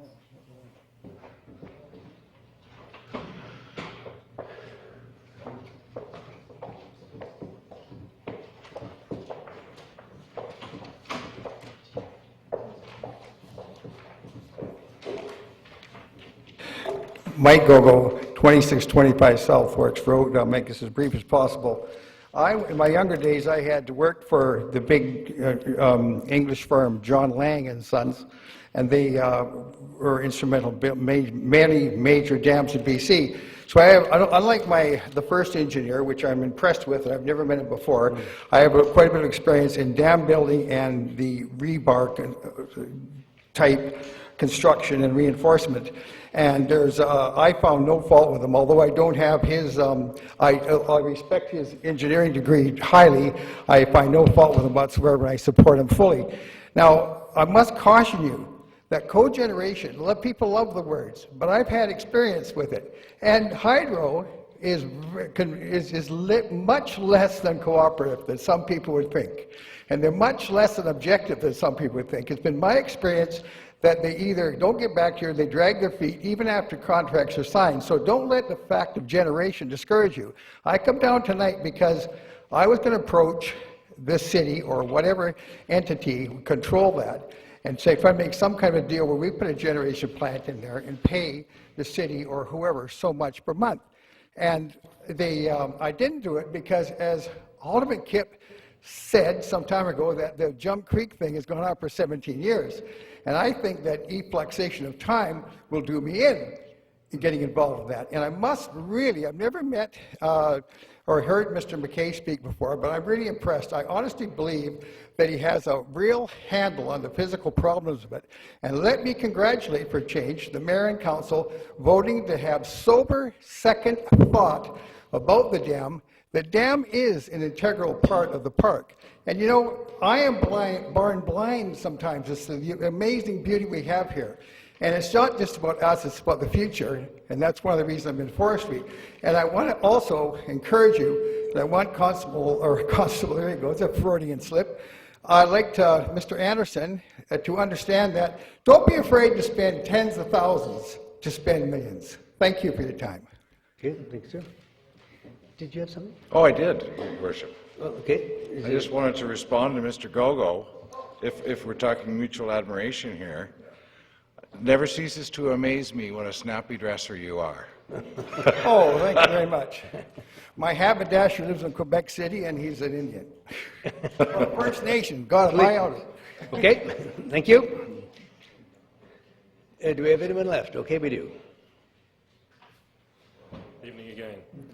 Just wanted to say that I've invested a considerable Sorry, amount of time. we've got it before, but we just need your name and address again for this thing. Name and address again? Yeah. Warren Gale, Yeah. 1055 Palomino Place. Okay, go ahead, sir. I invested a great deal of time in those analysis of those engineering reports for the dams. I'd hate to see it thrown away. But, and it seems that there's some maybe misunderstanding still and some judgment on basically my analysis. The analysis is on the reports. There's no conjecture. All I presented was information from the reports. And I'd be happy to answer any questions, if you have any questions, to clear that up. Okay, well, do we have a question here? More just a comment. Okay. Thank well, you. Go ahead, Councillor Anderson. Thank you, Mr. Chair. I'll just be quick. I do not, I've never said that your credentials should not be acknowledged. I just believe that in regards to the issue that we have in front of us, that we need to be making evidence-based policy, and I appreciate that this group has come forward and that you've come forward to give council information, but we also need to listen to what our staff have said and make a decision based on the merits of both arguments. So congratulations to you for having your degree in engineering and PhD in fluids and prosthetics, but I'm just saying that in regards to this issue, we need to be looking at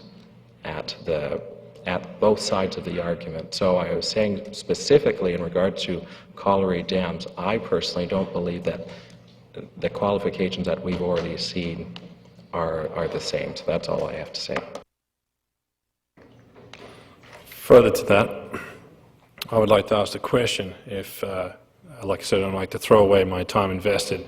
I would like to be involved with the city and the discussions going forward. I don't normally do pro bono, but I'd be happy for this cause to consult with them and to explain those conclusions in the reports. Well, I appreciate that very much, because I think we would like to get your input, and I know staff would like to.